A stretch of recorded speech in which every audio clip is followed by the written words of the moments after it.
What an entrance! How badass was that? That's better than white, except my camera's gone all. Well, hello everyone. Welcome to Daily Blues here on 100% Chelsea. All the latest transfer news and news to do with Chelsea Football Club. But for today, it's obviously the last bit of transfer news that we're going to give you up until January. So after going through the matrix just now, let's turn our attention to deadline day. We've got Tony, Louis, and Daniel. Say hello, lads. You alright, guys? How you doing? Awesome. First and foremost, I want to say I would be at Ball Street at the moment, except I can't. I've had issues here at home and everything going on today. I wasn't able to. But if you do want to check that out as well, there's a stream going on up until about 7 or 8 o'clock, which you can have a look at. It's transfer deadline day. Link is in the description if you want to watch both. So you can check that out. Ball Street, amazing channel. Check it out. As for here, we are here to talk about, well, first and foremost, Chelsea. And news has come through. We've got 25 minutes left of the transfer window. Marquinhos from PSG, we apparently bidded twice for and got rejected. I didn't even know. Did you guys know we were going after Marquinhos? No, that went all under the radar, didn't it? Yep, completely. Like a lot of our business has this window. So obviously, I think what's happened is we put all our eggs in one basket for Stones. It didn't work, and now we've just panicked and gone, right, who are we going to go for? And we've gone for Marquinhos, and we put in two bids, one of 33 million euros, I believe, and one of just under 55 million euros. So basically, it's in the bracket of 23 to 40.4 million pounds for Marquinhos, who is, probably at the same level, if not a bit better than Stones, in my opinion. But that's all gone under the radar, and I wish. What annoys me is we've done it all so late. Why haven't we, tried to put in a deal straight away? And it winds me up, if I'm honest. Yeah, no, that's true. It does. Tony, your reaction, Marquinhos, it would have been a good signing, wouldn't it? Well, yeah, it would have been. It's all like Louis just said. It's all a bit sort of lastminute.com now, isn't it? Yeah, it is. And I totally agree with Louis. I think we always expected to get Stones, and we're reacting accordingly at the very last moment, aren't we? Yeah. But we've also apparently we're supposed to be closing in on the guy from Reading, aren't we? The Jamaican guy. Is it Hector? Yeah, Hector. We got Hector. I was talking to a guy on Twitter. Have we got him? Yeah, have we actually got him then? We have. Yeah. Yeah, we got him. He doesn't even start for Reading. No.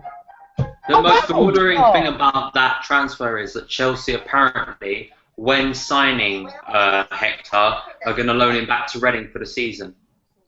But he doesn't even start for them. It makes no sense. Going back to Marquinhos, it would have been a brilliant signing. It would have been a stroke of genius from the CFC board. But what we've got to look at is, as Louis says, you put all your eggs in one basket on Stones, and it's a bit like what Arsenal did with Benzema. Arsenal went all in for Benzema, didn't have a replacement. That deal doesn't come through. They don't have a replacement. Same with us with Stones. Stones was our prime target. You could maybe Chelsea should at least it's so un-Chelsea-like to be this unorganised in transfer business, especially rushing out Papa Diliboji and Michael Hector, two players who have not been linked to us all summer. Diliboji, I'm still hearing mixed things about him. Of course, you can make any player look good nowadays with Vines and YouTube, but I've heard different things about him, so he could be a good backup. But the problem is Chelsea should have had at least 5 defensive targets if they can make that many targets, so they can go, okay, if Stones doesn't come through, that's our top target. If that doesn't come through, we've got Marquinhos. So we've got that set up, and then we can go for him straight away. It looks like Chelsea have panicked. This is hashtag panic by Tuesday. We've got 2 of our targets, and Marquinhos, that's a really weird one. It would have been a brilliant player to sign, but it just looks like it's all come too late. We've got 20 minutes late. Chelsea need if there's any sort of deal to be done, Chelsea need to have a paperwork from PSG and paperwork from Chelsea to give to the Premier League. But for me, that's just not going to happen in time. I wouldn't say, I know we'll reflect on the transfer window a bit in the coming weeks, but this transfer deadline day has been kind of weird from Chelsea, very unlike Chelsea. That's true. We're very, very late. It's, as you said, it's not like Chelsea. We normally get our business done. When we want to get our business done, we get it sorted. And Blue Lioness has just left a comment which is very, very interesting, saying, I feel that both of these signings are the board and not who Mourinho wanted. And yesterday we had the rumour that Gillo Boggi, Mourinho didn't even know about. I mean, do we blame anyone here? Do we blame the board? Or I'm not having that. No? I think Zlatan has come out and said he's quality though, doesn't he? You see that he made a comment about him? Who did? Zlatan? Yeah. No, what did he say? Also, Yaya Toure has as well. Yeah, he's a colossus, you know. He's 6'4", isn't he? He's a tall lad, isn't he? I think he's proper filth as well. I mean, the way I sort of, I saw a Vine of him. Someone sent me on Twitter as well earlier, where sort of he gets in a little bit of a scrap with one of the strikers. I'm not sure what team it was in France. They shove him and he just clubs him around the back of the ear with his elbow. So the guy's obviously, he's filthy, but I think we needed somebody who was a bit filthy, if you ask me. I feel we've all become a bit timid. We need someone who can, really get stuck in. That's true. He could be that sort of guy. I mean, I've done a team of basically all Chelsea summer signings. If you put them straight into the team now, and who they'd replace. So in goal, you'd have Begovic instead of Courtois. Left back, Rahman instead of Aspilicueta. So obviously we haven't made a full 11 of signings, but this is where they fit in if they did. Gillo Boggi instead of Zuma. Hector instead of Terry or Cahill. Aspilicueta instead of Ivanovic. Nathan, I think he can play hold of midfield. I'm not sure. I just put him there anyway. Instead of Matic, Fabregas, Ramirez, Mikel, Loftus-Cheek. Left mid, Pantic instead of Hazard. Pedro instead of Willian. Kennedy instead of Oscar or Fabregas. Costa or Remy, and Falcao. So in terms of squad depth, and if you threw those players straight in, instead, these are including players who have gone out on loan. So Pantic is out on loan. We need to talk about that though, because is it Farouz is the next one out on loan, isn't it? He's gone out on loan. Yeah. Is that the 31st or the 32nd? It's I mean, it's ridiculous. It's unreal. Isn't it? Why are we buying players? I think one thing I'd like to say is that I think with a lot of these transfers, it's the timing of them. As we've seen with, I've heard different names like pronunciation, but I'm still going to call it Marshall. Going to United. I think when you hear about him, I actually think he can be a decent signing for United. The problem is it's come on the last day of the transfer window. United need a striker. He's not going to provide that. The price tag looks very, very high for a player of his kind of standard. And Thierry Henry said, sorry to interrupt you, but Thierry Henry, when I was just watching it earlier before we went live, a lot of people are saying he's likened to when Thierry Henry was at Monaco. And he says, Thierry Henry was saying, we come from the same town, so I do know a lot about him. So I knew about him before he was at Monaco, when he was at, I think it was Lyon or something like that. And he said, he's quick, he's relatively strong, but he's not sure if he can deliver. But he said he probably can if he plays for Manchester United. I mean, he's playing at Monaco. He played in front of a crowd of 12,000 people, and to have such a big leap from 12,000 to what is it, about 70,000 at Manchester United? It is, that's a big leap. And it's a case of where will he fit into the team. I mean, people are saying, but he's not going to get them 30 goals a season. And this season I think he can be a good signing for them because he's a player with a lot of potential that United can grow as their striker. The problem is with a lot of these transfers, it's the timing of them. It's when they happen. It's which kind of dictates. Like you talk about Thierry Henry talking about Marshall and kind of comparing him to himself and talking about that. They were comparing Thierry Henry to Danny Welbeck, and I'll leave that there. Danny Welbeck. So I think with a lot of these transfers, it is to do with the actual timing of them that does make fans kind of get negative on them. But our transfer business definitely hasn't been awful. We've still got some brilliant players in. I think Falcao could turn out to be a brilliant signing for us if he continues to show the enthusiasm he has. Kennedy, for me, looking at just his age and the potential and what I know it's Saturday and Saturday was a chaotic game. We only saw about 5 minutes of him, or I know it's more than that. But he can be a brilliant player in the future. Pedro, one of the best players in the world for 21 million. Just brilliant signings, but the problem is, I think it's a lot of how the timing of these transfers happen. If all the Pedro signing, the Falcao signing, if we had done it all in June and July, I know sometimes it's not easy to make those signings, but if you could have got them before, like, say, pre-season, I think everyone would have been very happy. I think everyone would have been like, yeah, these are some solid signings. We've got squad depth, we've got quality players in, but the fact they've been dotted around the transfer window, and it looks like Chelsea after the City game decided, okay, we've got to go out and sign a player in Pedro. Yeah. And then after that, we're looking at Stones, and now we haven't got Stones, so we need to panic buy some more players. So the way it's dotted out looks worse than maybe the signings actually turn out to be. If you know what I'm saying. Yeah. I do still keep to the thing about, I think Hector is the most surprising one of them all, and doesn't make a lot of sense. And I'll tell you what's also very apparent here is we always saw London as where it's going to be happening, i.e., Chelsea and Arsenal 1 and 2 fighting it out. And actually, when you look at it, both London clubs, I mean, probably more so Arsenal, but both London clubs haven't been that sort of spectacular in the market, and yet it's been the two from Manchester that have been very, very active. Let's be honest. It's just Manchester United are just flexing their financial muscles. Like even though they run their club City on debt. doing? No. City. Well, City is City. They're always going to flex their muscles. But people are saying, "Oh, United are down now." United are going, "No, we're not. We're going to spend this much money on a player." And they're just saying, "Look, we can do this." And they did that last season with Di Maria, where it was a flop. The point I'm trying to make is, we always felt that we needed to freshen up. You can't stand on your laurels, when you're champions, you've got to go again, and then you look at Arsenal, and then a lot of people was all our favourites to challenge us, and we've all turned around and said they're a couple of players short. There they are announcing they've got 200 mil to spend.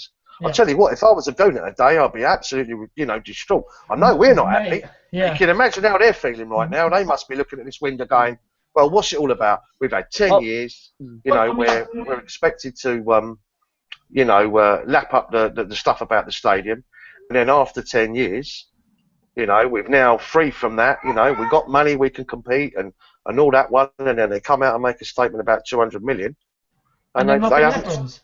They got better check. Yeah. In terms of our transfer dealings, I've done a players in and players out thing. I've excluded loans because that's just ridiculous. But I included one in Cuadrado because that's one I know where they've given us 1.5 million, and I've included Falcao to balance out, so you've got loans. So we spent money. This is what I found on the Insta. So 21.4 for Falcao, 17.4 for Rahman, 8 million for Begovic, 6 million for Kennedy, 16 million for Nathan, 1.25 for Pantic, Falcao's alone, and Dillabogi's 4 million. So that goes total. We spent 72.05 million. Actually, I don't think I've included Hector on that. So Hector's probably 4 million, yeah. But you're saying Hector. You're saying Hector.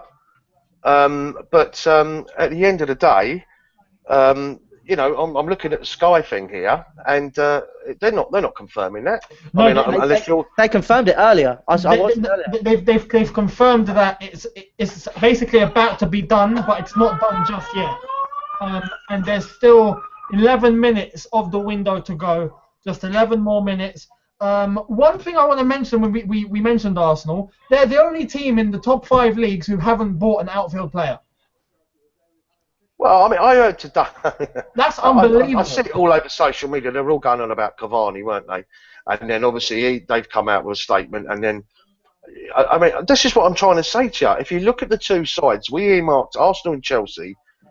We all knew if Arsenal went and bought those extra players, they'd be the real deal. Yeah, we knew if we got a Pogba in, or a couple of really high quality marquee signings, we'd be better than what we were last year. But what's actually happened is the two teams from Manchester have done all the buying.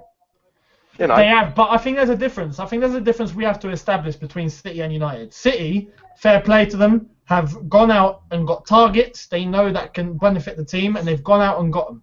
United, do you think so? United are panic buying. United are completely desperate and they're just flashing as much cash as they have. I mean, Martial for Monaco. That's practically their last option, and they've gone and splashed 36 million just to make sure they get a big signing this summer.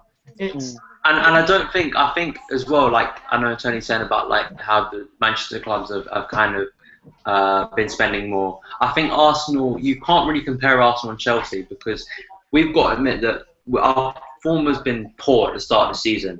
But our team, you can't. I don't look at our team currently and think there are absolutely massive gaping holes that if we do not fill, there is absolutely no chance of success this season. Of course, as we said, that we need a defender. But if you look at Arsenal, they need another defender. They need a defensive midfielder. They need a clinical striker. Also, they get injuries. They get injuries every year. They get injuries to their top players. They have periods of the season where they have all their top players out. So that's another thing that they don't take into account. I think looking at our squad, our form's really bad at the moment. But I still look at we've still got players that if they come back to form, which hopefully we'll get back to form in the next few weeks. I don't see us being that far away from the top. I'm not going to say we're going to win the league, but I don't think we're in the sort of situation that Arsenal are. Of course, we wanted a top-class defender, and of course, we wanted Paul Pogba, but we're not in like a dire situation. No, we're not. Definitely. We're not. You have to admit that. And I've said last night, let's start playing Loftus-Cheek. Let's try and develop Loftus-Cheek into our box-to-box midfielder that can be our the replacement to Lampard, which is always going to be difficult. But I'm talking about someone we can put in that team, develop one of our own. We can put him in the team, and I think that could be a plan. And I think as well the Terry Zuma. I think we don't know what Delaboji is going to be like. That's the thing at the moment. We don't know. Of course, he's not he's not a world-class defender. But according to Zlatan, he's a colossus. It's mixed reports. We hear mixed reports all the time. We hear that maybe he's at Sunderland level. Maybe he can be like a really good, reliable defender. So it's hard to tell at the moment exactly what's going to happen. So, but I do feel that Arsenal are in a worse situation than us, clearly, because we still have a world-class striker. Yeah, put it this way. Either way, if Papi, there's mixed reports, what you're saying about mixed reports about Papi. Yeah. Like, if it's 4 million and he does amazing for us, it's a steal. If it's 4 million and he does crap, that's change out of our pocket for us, isn't it, at the end of the day? To be fair. So, it's not terrible. Hector, I don't understand. I mean, I just saw a comment from Vincent Clark. Yeah, confirmed.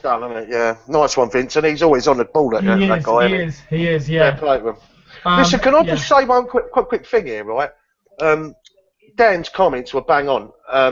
If it shuts now and there's no more activity, and even Arsenal don't come in with a late one, United City, you're absolutely right there, Dan.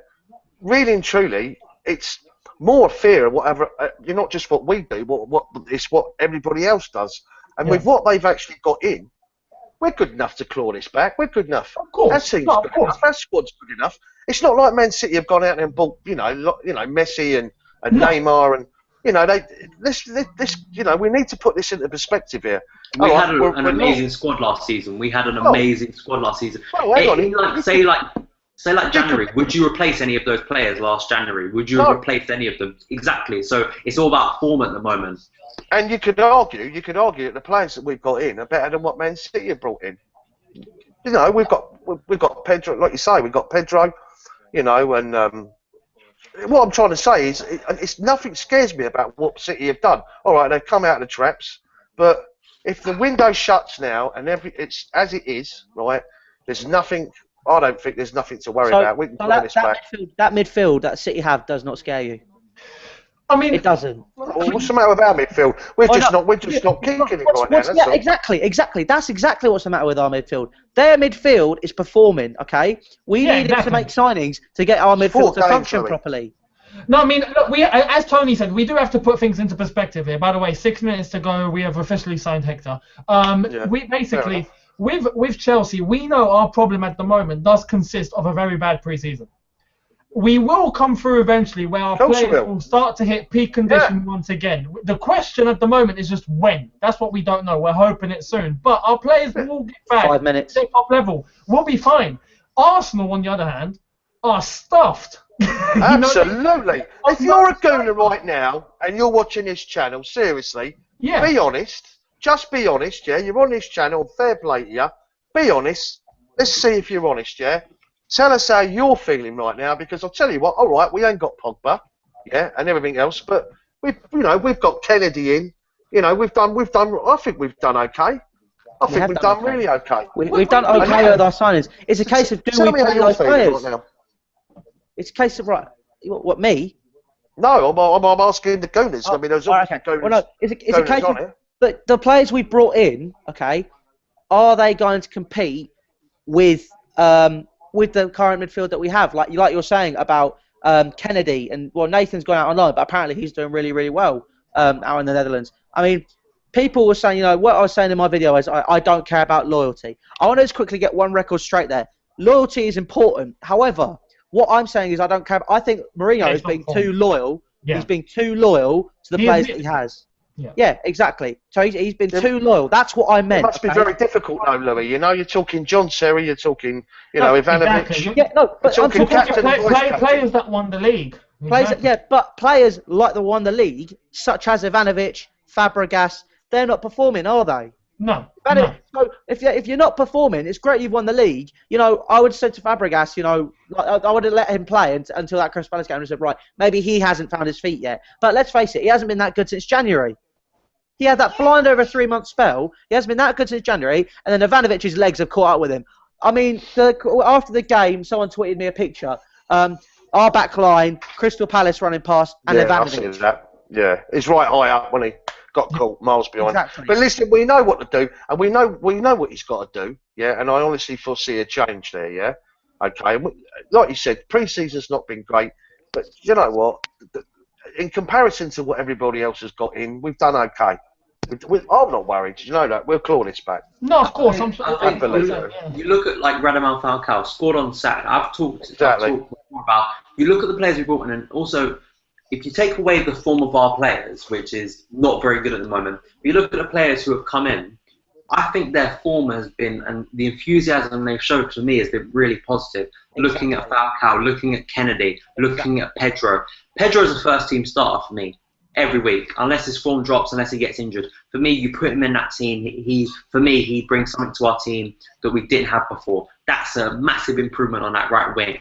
Something we've been crying out for on that right wing. Also, what it does is it leaves strength and depth because you're putting either Oscar or Willian on that bench, who are two key players who featured in our first team for the past couple of years. So you have those two players. It gives us strength and depth.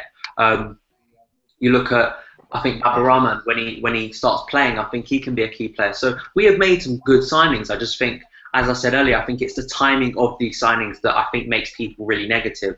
Look like it's like been a shambolic transfer window, when actually, if we use some perspective and look at who we brought in, I think Pedro, when we signed Pedro, what was it, 2 weeks ago? I think everyone was just going crazy, So us football fans can be fickle. We've got to look at this in perspective. Pedro, if you would have told me at the start of the transfer window that we would have signed Pedro, I would have been like, that's a brilliant signing. If we would have brought in Begovic for a check, I would have gone, that's a solid signing, probably the best alternative you can have to get for a second keeper. So you've got to look at it from that stance. It's just, I think today's kind of transfer window like activity with the signing of Michael Hector has kind of made people a little bit kind of angry about that. But I don't. We're not in dire straits like Arsenal are, where they desperately need. He signed no one. Yeah. The thing is with Arsenal, I just don't understand this, and I know I trashed Wenger the other day, and it's so easy to do because he's an idiot and he makes himself open to criticism. But just the way they operate as a club to me is fascinating. They work a lot on this kind of financial kind of basis of being financially stable and having all these brilliant spreadsheets. Well, spreadsheets don't win your Premier League titles, unfortunately. They may win you Employee of the Month, but that's not really what you're trying to do at a football club. You're not trying to balance the books, you're trying to win trophies. And, Arsenal, their Bible of excuses, unfortunately, is running out now. The financial element that they talked about for so long, unfortunately now has gone out. I thought when Arsenal moved to the Emirates, they were supposed to be like an elite club, like compete with compete with us, compete with Bayern Munich, compete with Real Madrid. They simply haven't done that. And the fact is, they window shut. Oh, the window is shut. Yeah, the window is closed. Yeah, window is now closed. Yeah. Let's have fire. It's a great new year. Now, obviously, we have to wait up until 8 p.m. to really get an idea if any deals have made the cut, because any team now has up until 8. As long as the paperwork was submitted before a minute ago, then the deal is still valid. So we'll see what happens. I'm not expecting Arsenal to come up with any announcement, that's for sure. Apparently, though, with Arsenal, I've heard that if they obviously don't sign anyone, then a protest has been organised at the Emirates for 7 o'clock. I mean, it just makes you. Do you know what? The Wenger out brigade. Laugh. Who's going to be at the front leading it? Old Netspend. Yeah, it could be. I mean, Old Netspend. Yeah, he'd be driving it forward, wouldn't he? I mean, it is unbelievable. It is unbelievable. Man United have been left with Martial. De Gea remains a Man United player. Yes. That's brilliant. I love that. And the good news is the Lord has stayed. The Lord has survived the cup. The Lord has survived. The Lord has stayed. He survived another transfer window. We love the Lord, don't we?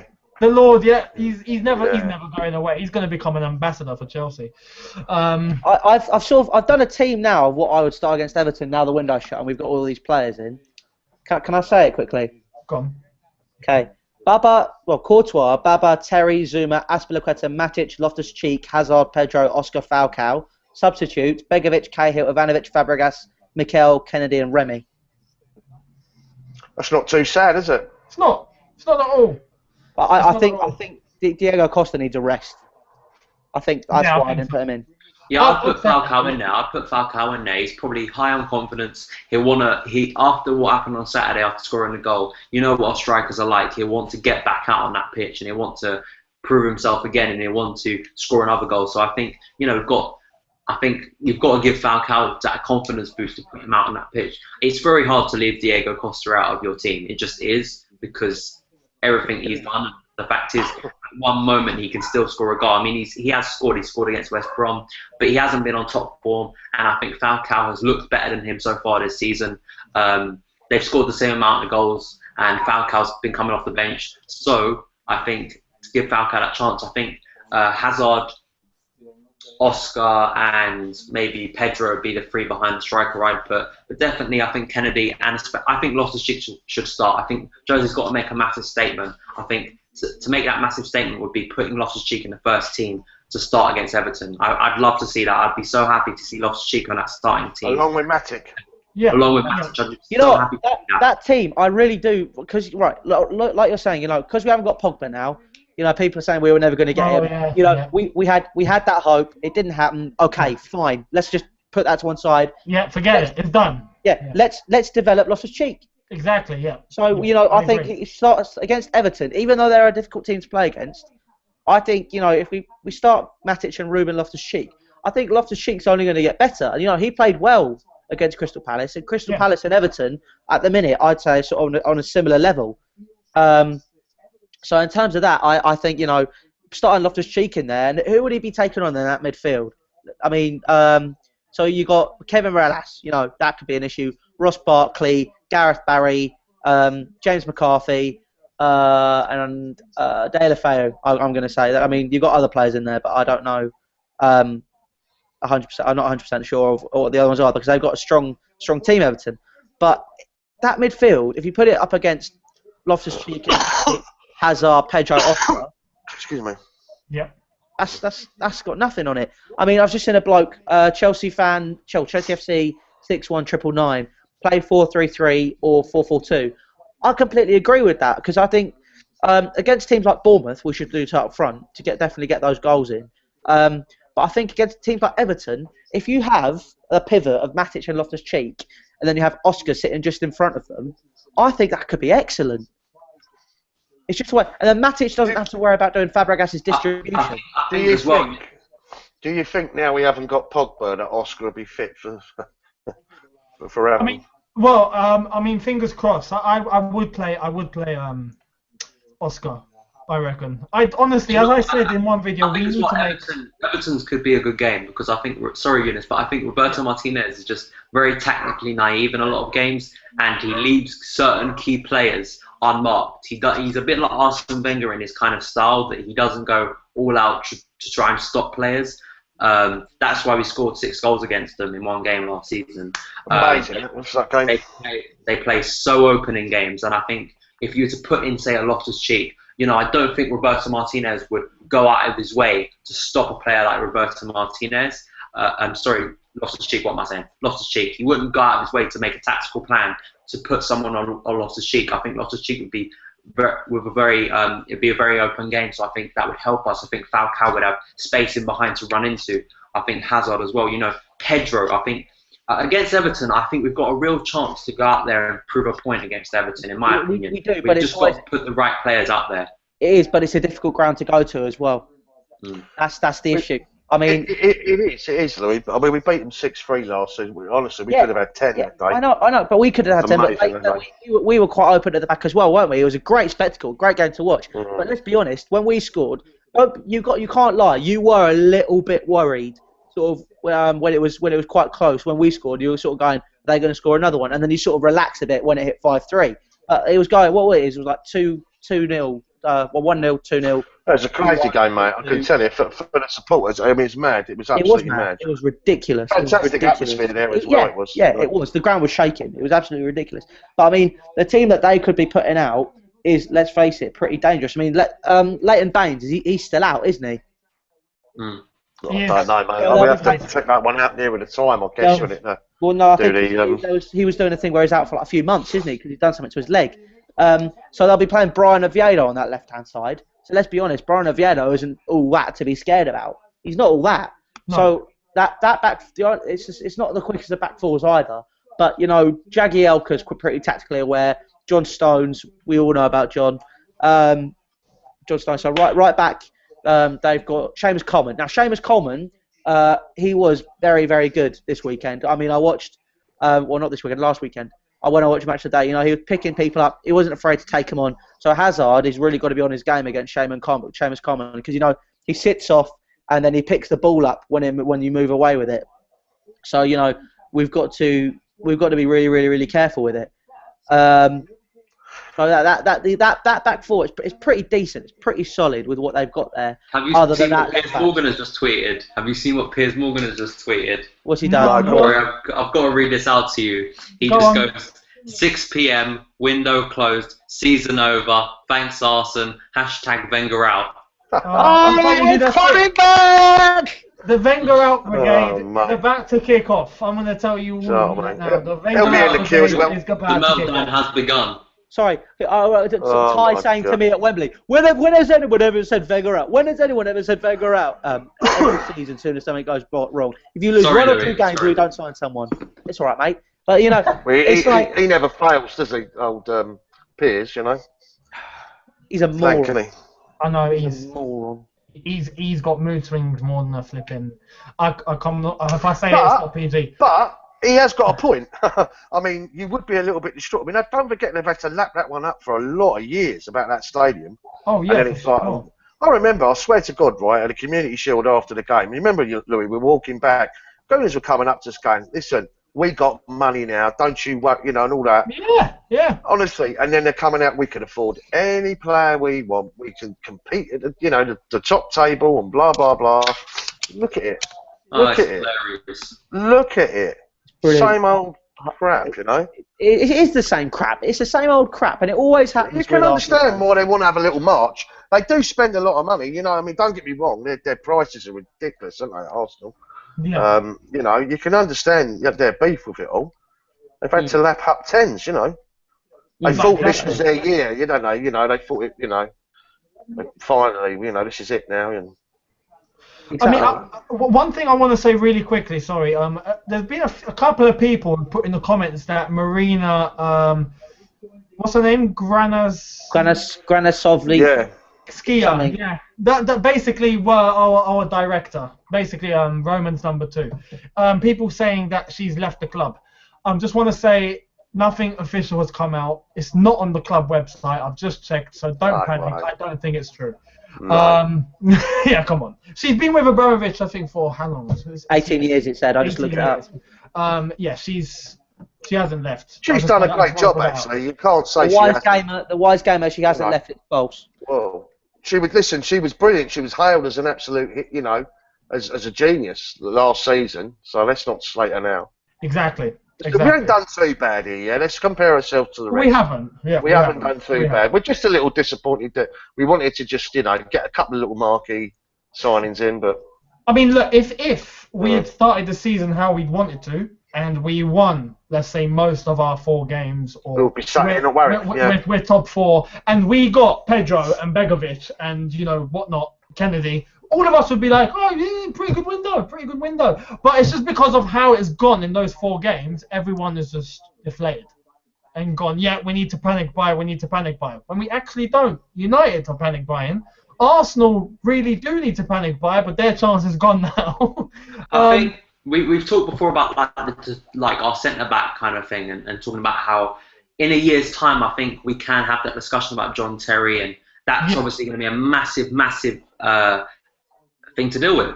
But I don't think we're in that sort of situation yet. I mean, I don't think Terry's had an awful start. I looked at him against West Brom.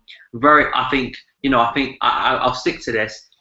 That I think Fabregas and Matic were key in that red card.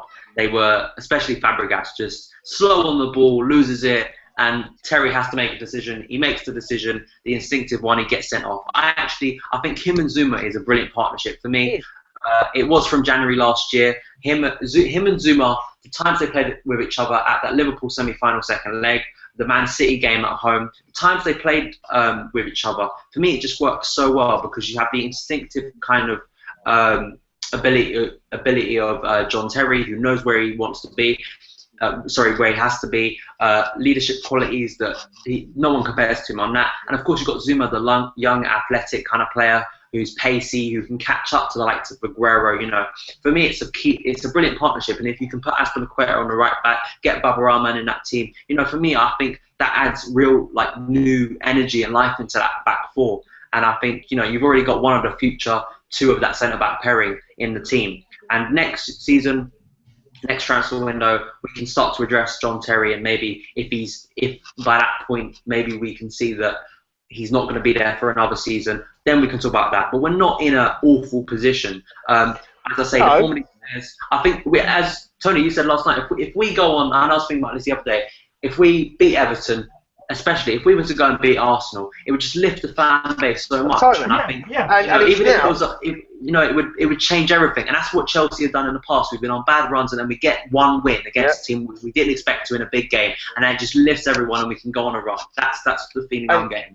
And also, the margins are extremely small because we played 4 games, but 50% of those games, 50%, we played with 10 men, right? If you look at the Swansea game, I'm not being funny. If we weren't down to 10 men, we were going to win that game all day long. So there would have been another 2 points, yeah? Obviously, we won the West Bromwich Albion game. Man City, fair and square, we were smashed up, yeah? But the Palace game was a pretty open game. You can't say that could have gone either way, that one. I mean, we had the chances, and we had more shots on target. It was just one of those, So... like I said, I think it's all a little bit over the top, the reaction. It's not fantastic, not great, not a great pre-season. But listen, now this is shut, we can all get on with it. And exactly, we can focus now. No more rumours, no more speculation. Someone said on the comments there, the only one we really got to worry about is Man City. To be fair. And because there's so many points ahead, yeah, fair enough. You can't write off Arsenal, you can't write off United. No. But they've, this is shut now, this window, so let's just move on and let's crack on. We're the champions. Definitely, exactly. We should get that way of thinking back. Piers Morgan has put another tweet out.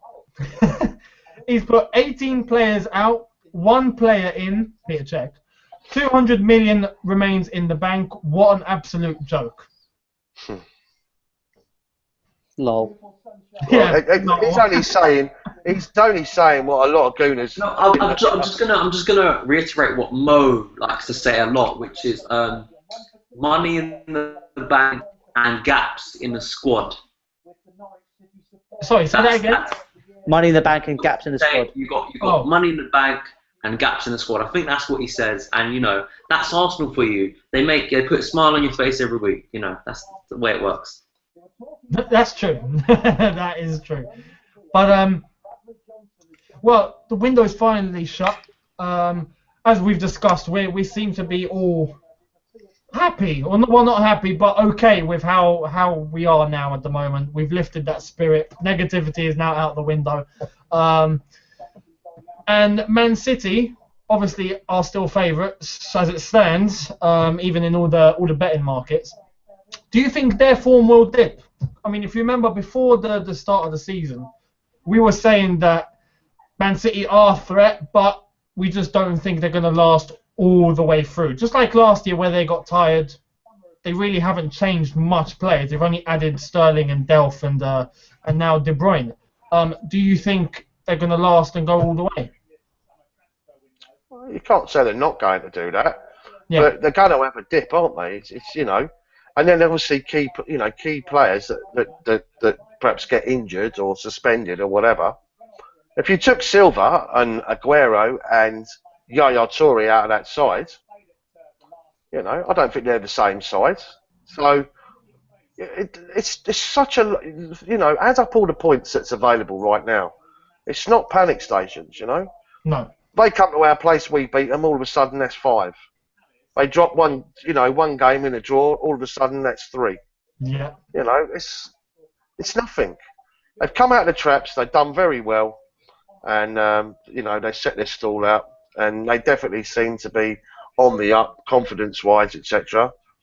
But I don't think they've bought to the point where I'm going, oh my God, look what we've got to contend with. No, that's true. We're all right, you know. We just had like I said, we just had a bit of a sticky start, and we just gotta get our heads down now, you know. Yeah. Got 2 very tough games, you know, coming up. Yeah. We need maximum points out. And I know if we win, that confidence will come back. I'm sure. And look at our draw in the Champions League. It's perfect. It helps. It does. Yeah. You know, we can rest players there where they're, you know. So.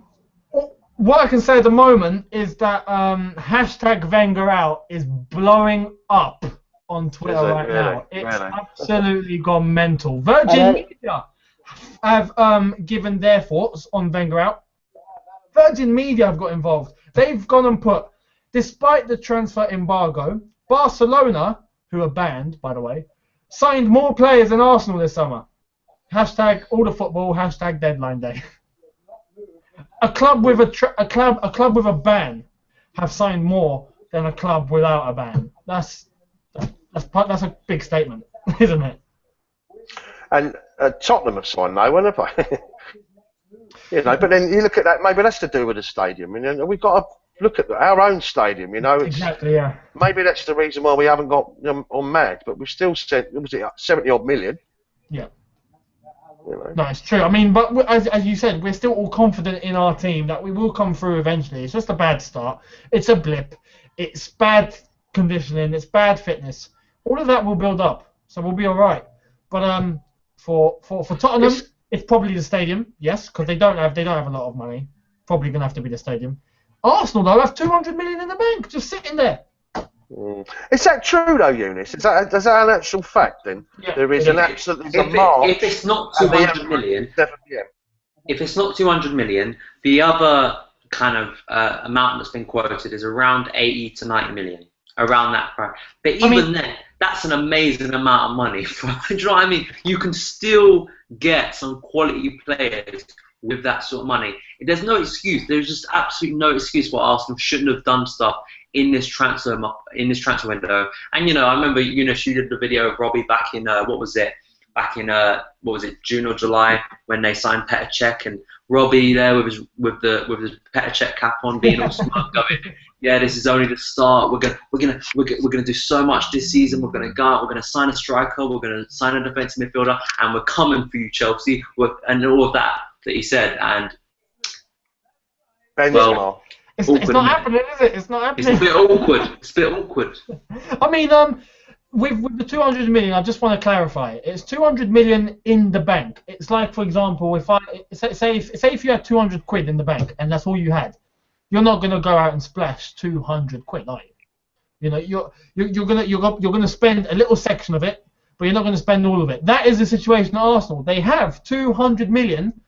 You'd expect them to spend maybe 70, 80, maybe even 90, and keep the rest there in the bank for other issues. Their fans, Eunice, they pay the most out of, I think, any other club in Western Europe. I mean, we think we got it bad, you know. I mean, if you've done a 10-year one with nothing, you've had to lap that one up.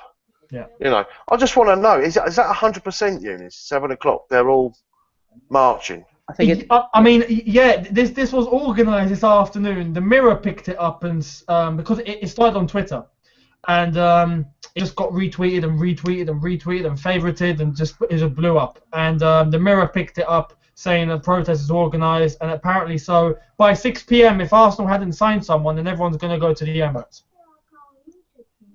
and protest. Wenger out. I mean, it's shocking. They're going to march Wenger out. They're all going to be. That's unbelievable, isn't it? Yeah, I mean, don't get me wrong. A lot of Arsenal fans are, you know. And it's hypocritical, isn't it? I mean, they're rightly so pissed off with their board. That's one. But they've also said that Wenger has control over who he wants, surely. But don't they always kick our heads in and always go on about, you know, blooding players from within and all that? And exactly. Always, you know. Yeah. Oh, and it's all about how boring football we play. But then when Arsenal can't defend away from home in the Champions League, it's all to Wenger. Why can't you defend like a team like Chelsea? You see, Chelsea, they're able to go away and defend brilliantly. But why can't we do it? It's just so hypocritical with a lot of them. I actually respect the ones that are realistic. I have respect for those that sit there and go, listen, sure, we had financial problems in the past, which there's no doubt that moving to a stadium like that, of course, is going to affect you in a transfer window, and it probably will affect us, you know, when we're moving, as Tony's alluded to there, and of course it will, and we've all got to be realistic about that. But at the same time, they moved to the stadium. What was it? 2006, 2007 was when they moved to that stadium. That was the first season there. You know, it's nearly a decade since they've moved to that club, moved to that stadium. And Arsenal have apparently, like 2 years ago, apparently they're now fine with, and they've got enough money to spend. They're not spending that money. It's their own fault, and it's quite frankly hilarious. You know, that's the only way I can put it. It is. It really is. I've done a I know you must have enjoyed me being quiet for about 5 minutes. That must have been great for you. It's rather good, that. I've done sort of just to answer that person who was talking about our players out on loan. I've done an 11 plus the players that could be in that. In their positions of the players we have out on loan. So you've got. How many you got? Is it, I've got. Hold on, let me just count. 1, 2, 3, 4, 5, 6, 7, 8, 9, 10, 11, 12, 13, 14, 15, 16, 17, 18, 19, 20, 21, 22, 23, 24, 25, 26, 27, 28, 29, 30, 31. I didn't put in Chabala.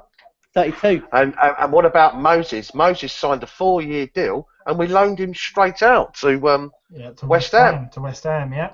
Here you go. So right, this is I've got Delac in goal, Ake at left back, Christensen, Callas, Todd Kane. The players that can replace the players in that back four, you have Hector and Davey and Amura for centre backs, and Wallace for right back. So we don't have a left back out on loan other than Ake. Left wing. So this is just the players aren't all in position. It's just roughly they can go left or right. Left wing, you've got Piazon, Agban, Salah, Cuadrado. So Salah and Cuadrado could go on the left, but they usually go on the right.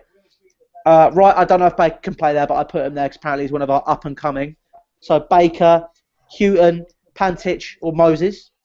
Central midfield, Van Ginkel, Nathan, Chabala, Pazic. That number 10 role, Atsu, I put Baker there. Boga, Cuevas, and Marin. Yeah. Strikers, Solanke and Brown. Other players, Bamford, Davila, Rodriguez, Ferruz, Persia. Wallace. What about Wallace? Wallace, yeah, he's our right back, isn't he? Yeah, yeah. I'll put him in. So be honest. How many of those players had you heard of? Hey, quite a lot.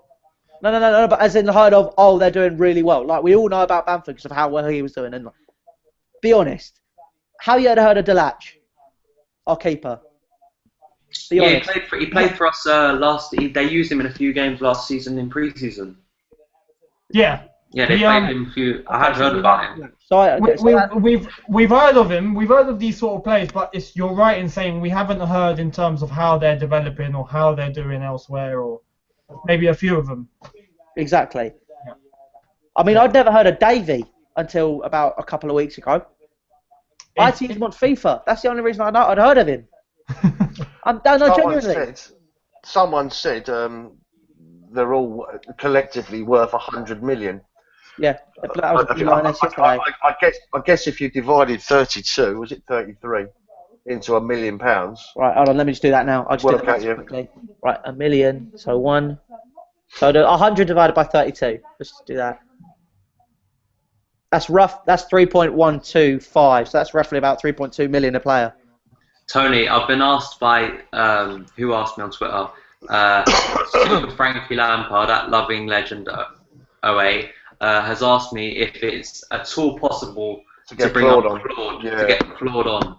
I know. I've just seen him on Twitter as well. That would be Now that would be interesting to say the least. Right, hang on. I'll text him, yeah, and then we'll see if I can get him on. I'll send him the link. No. It's pointless, mate. We have to be on my phone. Sorry, he's in the Matrix. He can't get on. He's in the Matrix anyway. It's Davros. We want to speak to Davros. Right. It's Hang on. Can we see how annoyed he gets? Can we just say you're right, Davros, on the phone? If you go, you're right, Davros. No. Listen, do you know what? I respect that, man. Do you know what I mean? Yeah, we all do. I do love Claude. Claude's lovely. Yeah, Jess. And he liked that, didn't he, the Davros, didn't he? Yeah. So that's all right. Right, let's just get him on. I mean, yeah, we do definitely have to hear about how that's going on. I mean, as I've said, hashtag Wenger out is literally about to start trending. It's unbelievable. Tweets coming in constantly. Eunice, it is trending. It's trending. Oh, Wenger out is trending, everyone. I knew it. I knew this would happen. But to be fair, I don't understand. I mean, with us, when we need someone or we need, even if it's lastminute.com, as we seem to have done this time, we go out and get them. Daniel. What's he doing? What is he doing? Daniel, you're going to have to speak, mate. It's got Wenger up, has he? He's got Wenger up. Yeah. Hold on. Shall I put that? Shall I quickly? It's on my Facebook, but I can't get it onto my Twitter. Shall I quickly put up or show people the Matrix video we made of Daniel last night? Oh dear. That's my proudest moment in my life. That video I made. I was sat there going, it's only 30 seconds, but hell yes, I'm so proud. Okay. Here we go. Let's go Louis Beneventi, because I'm a genius. Go for it. Okay, right. Where is it?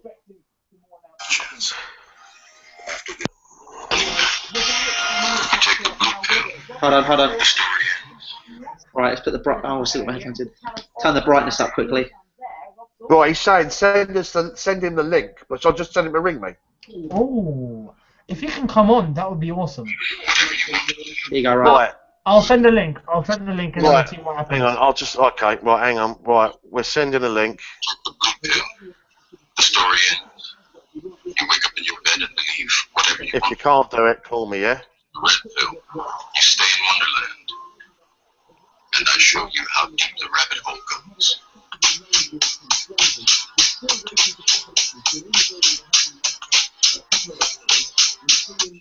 I take the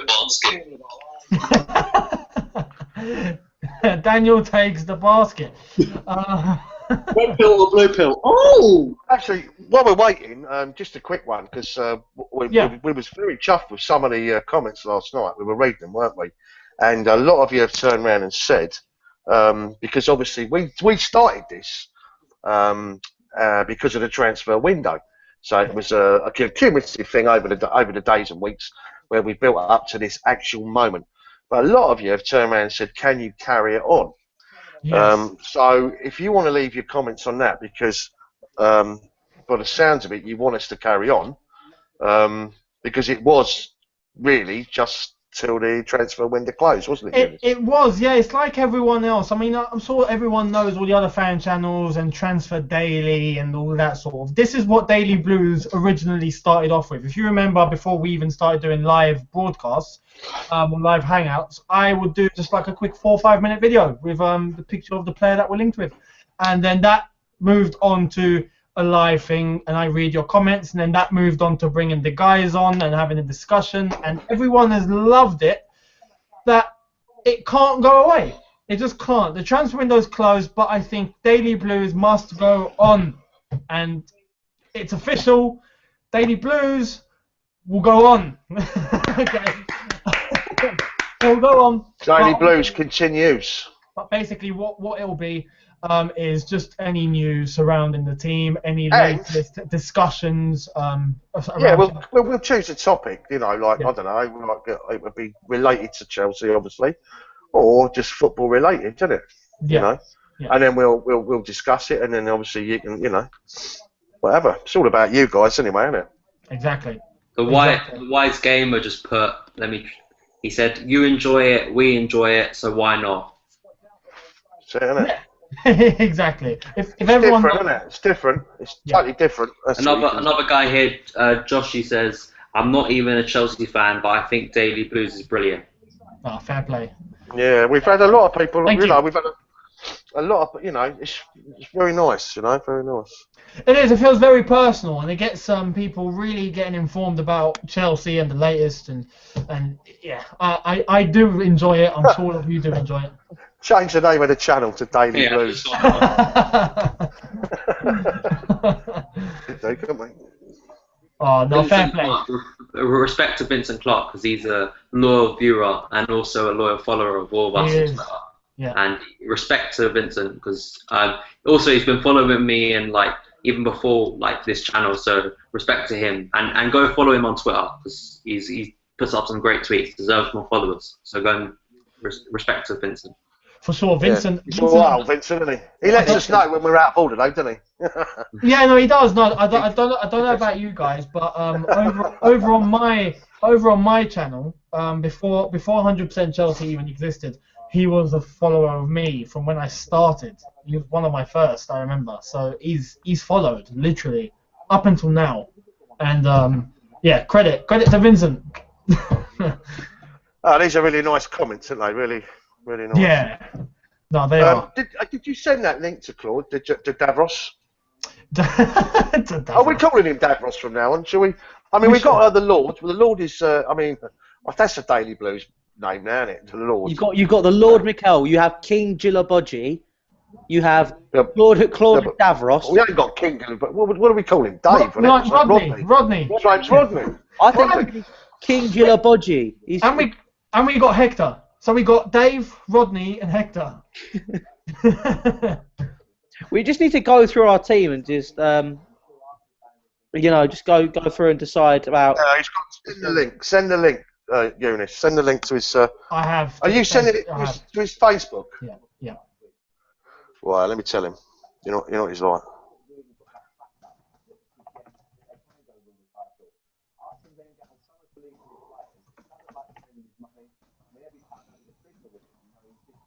I also saw another comment saying that, you know, without this Daily Blues, like people saying that this Daily Blues has made like the transfer window bearable and like made it actually enjoyable, you know, which is a great thing to hear. Just like the connection I think we've had with people and like the football kind of community, like not even just Chelsea fans, which is, of course, this is what it's aimed at, but I like the way how opposition fans come on here, discuss with me on Twitter, stuff about their club, are very respectful.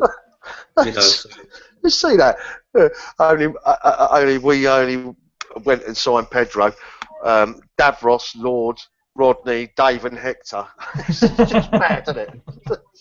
And it's just mental, isn't it? Oh yeah, just on Vincent Clark, his Twitter is Vincent Clark at Vincent Clark 88. So go and follow him there. Go and follow. Well done, Vincent.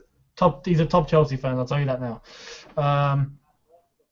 So what we are, right, is at the end of the day, we're all Chelsea, but we're all football fans. The other day it went a little bit mental.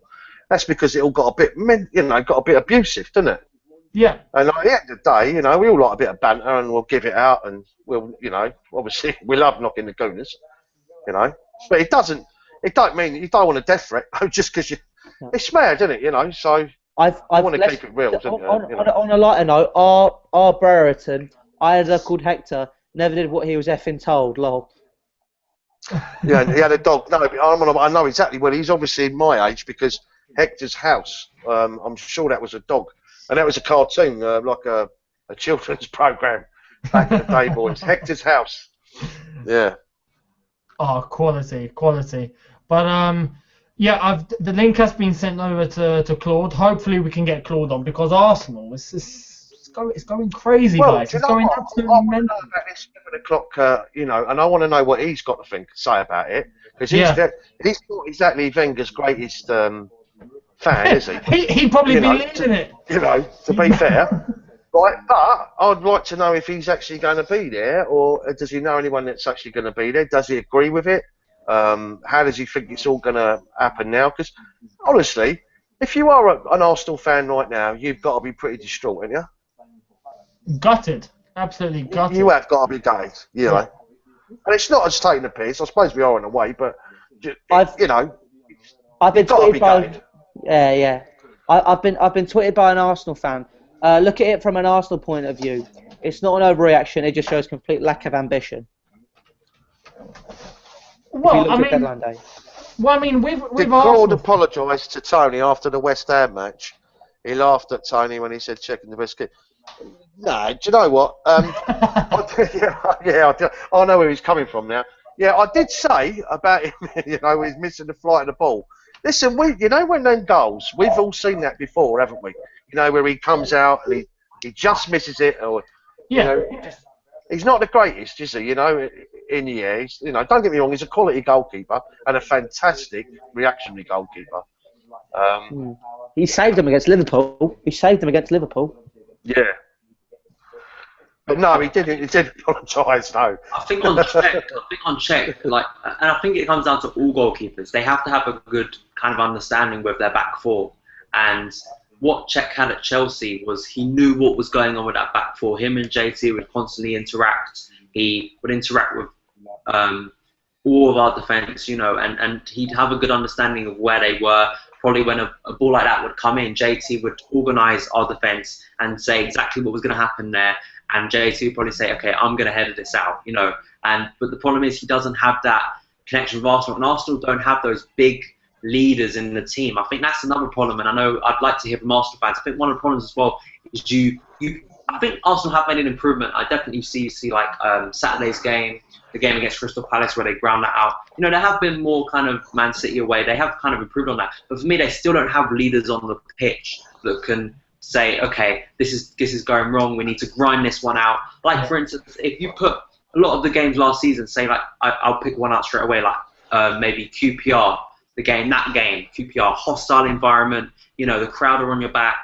Chelsea have to get 3 points there. It was a crucial game. Or the game against United, you've got to have leaders on those sort of situations, and I don't think Arsenal have those key leaders. Cech is one of them, of course, but he can't do it all on his own. You have to have leaders across the pitch that can dictate and help get you through those tough moments. And I don't think Arsenal have those true kind of leaders that can help Arsenal when their backs against the walls, when they're not at their best, like fluid football, and I think that's one of their biggest problems as well. But I'd like to hear from Arsenal fans what they think of that, because I think leadership is a big quality you have to have. Vincent Kompany for City, John Terry for us, all great teams have great leaders, and for me, Arsenal still lack that quality leader on that pitch. But that's just my opinion.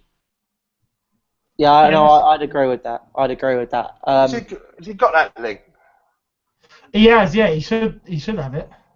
No, but it's Arsenal. They don't have. in terms of leaders, they sort of have them, but not like you're saying strong ones. I mean, Mertesacker, you could say sort of a leader, but I don't know completely with that. But you could. Are you on his right Facebook? There's a couple, isn't there? You know.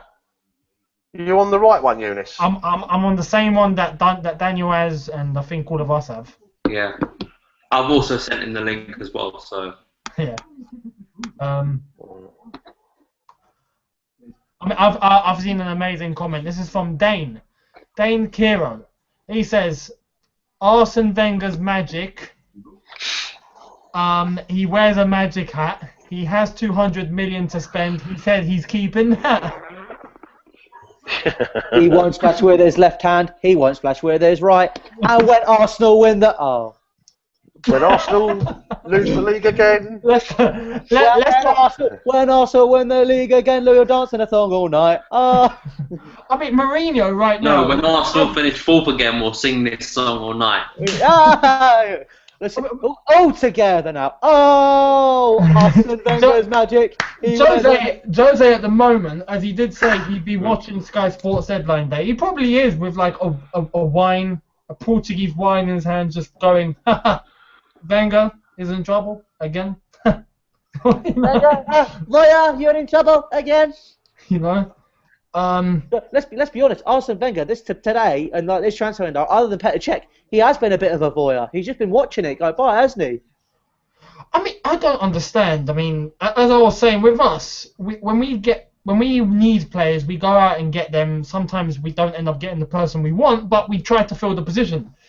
Arsenal are in clear dire need of a striker, possibly a defensive mid, and they've got no one. I mean, I'm baffled. That baffles me completely. They haven't even attempted. I think Benzema's the only guy. Apparently, when Wenger was in Paris over the past couple of days trying to sort something out for Cavani, but that didn't pull through. I mean, in terms of, I've just seen a guy comment. He's saying, "Dan, you're completely right. We don't really have a leader."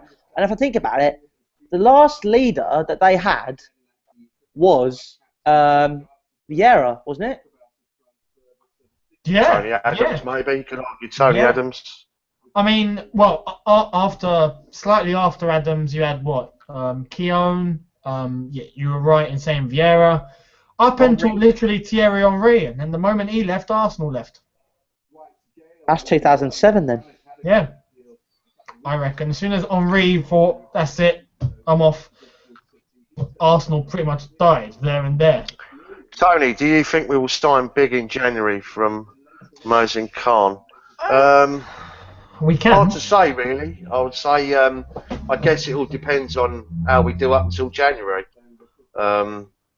You don't normally, there's not too many great players available around that sort of period of time, is there? No, not a lot. It's quite a lot harder, but it's not impossible. So yeah. Absolutely. I think we can. So technically speaking, then we could have a deal at 8 o'clock. Yeah, no, we could do. Remember, up until 8 o'clook, we could have an announcement or something. No, but the paperwork had to be submitted at 6, and it wasn't. Yeah. There was no paperwork. And I guess they'd have an inkling of that, wouldn't they? At 6, wouldn't they? Yeah. They would. Yeah, they would. I'm not expecting anything big from now. Definitely not. Unless if a miracle happens, but I don't think it will. Here's one for you. Has it changed your top 4? You know, I don't think it's changed the top 4. I think it's changed the order. Yeah, okay. I can't see it. Let's put it out to people out there in Eunice, yeah? What is your 1, 2, 3, 4? You know, see what they say. Let's see what they say. I'll be honest. I mean, I went Chelsea champions. I went Arsenal second. I went City third, and I went United fourth. So that's where I went. We went together on that, didn't we, buddy? Yeah. You went the other way, didn't you, Louis? I had City fourth. Yeah, you did, mate. That's gone. Yeah. I'm gonna let's just be hopeful, and it'll be between Chelsea and City who fight out for the title. Here we go. Look, Mr. N. Breton, City, Chelsea, Arsenal, Liverpool. Everyone's saying City. Here they come. Look. Yeah, I'm honest. Right. Chelsea, Arsenal, United from Stefan Hassimi. Yeah. You take over, Uni. I can't. If we unless we up our game completely, unless Everton it goes straight through the roof and we really start playing, then I can't see us winning the league. I say Chelsea I'm not 3-1, 1-2. Yeah, I'm not saying the Chelsea, league's City, gone. United, Arsenal. I'm not saying the league's gone because it's not. It's only 4 games in. But if we carry on playing like we are, we will not win the league. So I'm going to put as it stands now: City, Chelsea, Arsenal, Man United. So basically, other than City and Chelsea, the same 4. But it will be quite close. Shells bells. Liverpool don't have the strikers anymore to finish top 4, I think, and no Gerrard. Definitely. I mean, call me senile. Spurs. Let someone. Leicester in the Champions League. You can call me mental. Look at that one. Look, Adam Kuznia. Sorry. Bloody hell. City, Chelsea, Swansea, West Ham. Mate, come on. Come on. I still think we'll win the league. Well, yeah, we've all got to still have that belief. But if we carry on performing like we are, we won't. We won't carry on performing like we are, definitely. But exactly. That's where I'm coming from. Yeah. If you look at the current trajectory like that, I mean, if we stayed the same, we'll be finished outside the top 4. But that's not going to happen, is it? I mean, it's a case of City have a 12-point lead, don't they, on us, or is it 9 points? 8 points.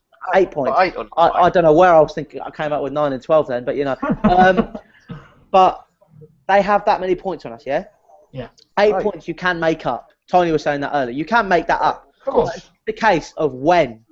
When do you make it up? The thing is that City will dip eventually. They're not going to go 38 games unbelievable, like going on a rampage. It's not going to happen. They will dip. They've still got players in their team that have hit a certain age where it gets to a point in the season where you'll dip. Yaya Toure is an example. Chelsea, it seems like we're having our dip now, which is kind of a good thing. Because if we get into our stride and just bomb through, we can end the season very, very well. And I still think with Mourinho and the talent of our players, I still think we'll pull through. I think we'll win the league. City second, though. I'm going to change Arsenal. Yeah. City going second. Yeah. The thing is, though, I've just seen a comment. El Gad Pellegrini could cost City the title. He could, but he could also win it for him. Yeah, that's the thing. I didn't actually. I don't think. Well, you one or the other, I guess. Yeah. You guys were doing the predictions, and I saw like everyone kind of saying Arsenal. I kind of find it very difficult to make sort of big kind of predictions until the transfer window closes, because you don't know what's going to happen, and that's me being realistic. Like I don't think I've actually. I think if someone would have asked me, I think I would have said Chelsea first, just because I'm a Chelsea fan. But if I'm being realistic, right now at the moment, and I think I still would have probably. I always looked at Arsenal and thought, they need to strengthen in key areas. I'm not putting them second unless they kick. I'm not putting them within that title race until they strengthen in those areas. And I thought City. I think people putting City outside the top 4 just ludicrous.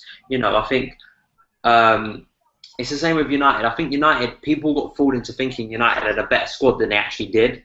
And then you see them on the first day of the season, and it's not as good as people think it is. So if I was to go right now, I think City, of course, on form would be favourites. I'm going to go City, Chelsea competing for the title. I'll go Arsenal in third and United fourth. I think Liverpool have improved, but I think United will just have enough to pit them to that fourth spot.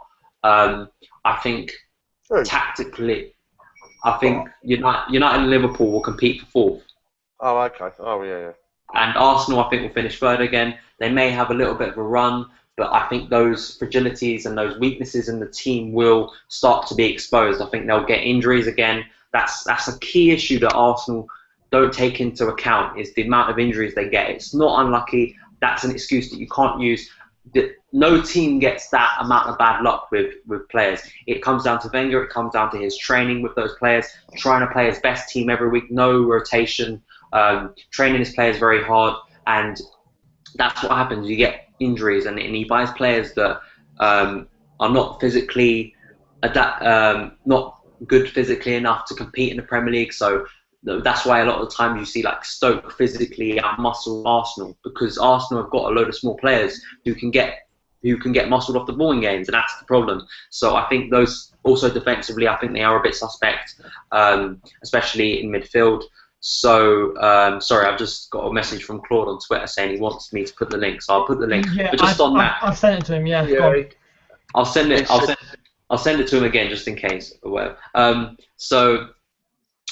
Yeah, I'd probably say that. He's probably going to do it on his phone, though, isn't he? Can he do that? He can. Yeah, he can. Okay.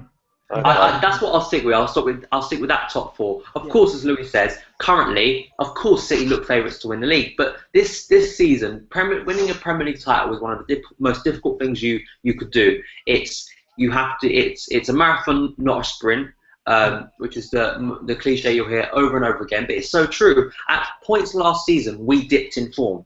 The good thing about us was we went on runs of undefeated. When we lost to Tottenham, we didn't lose again to West Brom. By the time we lost to West Brom in the league, we'd already won the league. So that's the sort of run you have to go on. It's whether City, when they reach that kind of dip in form, can they keep tight at the back? Can they go on winning 1-0, 2-0? Because a lot of the time it isn't the 6-3s, it isn't the 4-0s that win you leagues. It's when the sort of victories we got in that period just after Tottenham, when we were struggling with injuries, we were struggling with Costa being suspended for 3 or 4 games. You know, it's those sort of games where you are not on your top form. It's the game against Aston Villa where we won 2-1. It's those sort of games that win you the league. It's the game against Everton where we scored late on. You know, I think those are those sort of things that it'd be interesting to see how City do that. Chelsea, if we, as you say, Eunice, if this is our dip in form, then and we can start going upwards trajectory, our fitness will last longer this season than it did last season. We have more energy by March, April time. Of course, I think we could have a brilliant season. But yeah, City have come right out of the blocks. They've got clearly a good strong squad. I think it'd be interesting, like when the Champions League starts. I think that will be a key sign, because I think City have to do well in the Champions League. I think that's a priority for them this season. They cannot be slack in the Champions League anymore. I predicted that they'll win that group. I think they have to win that group with the strength of their squad, and they have to improve. They have to get to a quarter-final, semi-final of the Champions League. So that could also take something out of them. But that is true. That's a massive good point. I think the Champions League is a great thing to focus on as well. Do you think we're going to focus on the Champions League this year quite a lot? He's phoning me. So he obviously. So I've got to take this out now, yeah? Yeah. Yeah. Oh, I mean, check if he can get on, because we sent the link to his Twitter. So. If you think about in terms of the league, though, you think stellar signings, or marquees. Arsenal have one. They got Czech. We got Pedro, Begovic, Rahman. I think those are sort of 3 stellar signings. Liverpool, Benteke. I don't know about who else they signed. Man United, Marshall, Schweinsteiger. Here we are. Hello? Oh, I think he's on mute. Yeah, then we'll see what happens with Claude. I don't know, I've gone on time and links before, but for your channel it doesn't seem to work. Anyway, I don't know what it is. Okay, bud. So anyway, what do you think of the obviously the transfer window's over now. No players for you, bud. Aren't you a bit? Did he ever open for us? I don't think it opened. Doors shut, didn't it? Oh no, mate. You must be distraught, buddy. Well, it is. I get used to it by now. I mean, all I'm going to say is I'm not happy. We've got one player from you. Mind you, I don't understand this winter. I mean, you bought. Who's this player you bought then?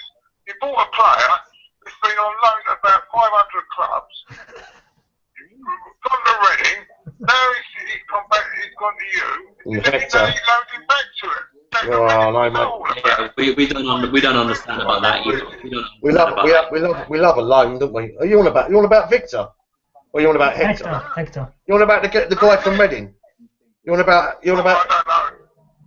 He's some guy from Reading. I don't know. Hector, yeah. Now you've loaned him back, and you've got 33 players out on loan. I mean, Well, no, mate. What sort Come on. I mean, what's that all about? Don't wait, listen. Don't listen. I'll see what's happening right now, right? What you're trying to do right now. The Bible of excuses does come out. The Bible of trying to excuses. deflect the whole situation onto us. Listen, mate. I want to talk about Arsenal right now. Yeah, we've heard. I don't know if you're aware of this, Claude. Yeah. Yeah. I don't know if you're aware of this, because obviously at times we know you're Arsenal's greatest critic. Yeah. You're obviously in the past. Did you know there's first of all we've had what's his name, Piers Morgan. Yeah, he's come out and proper slated the board and more so Wenger.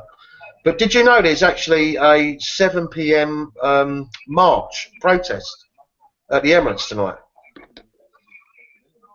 Well, I don't know nothing about that, but I mean, if there is, look, the march is not going to do anything. All these marches ain't going to do anything. At the end of the day,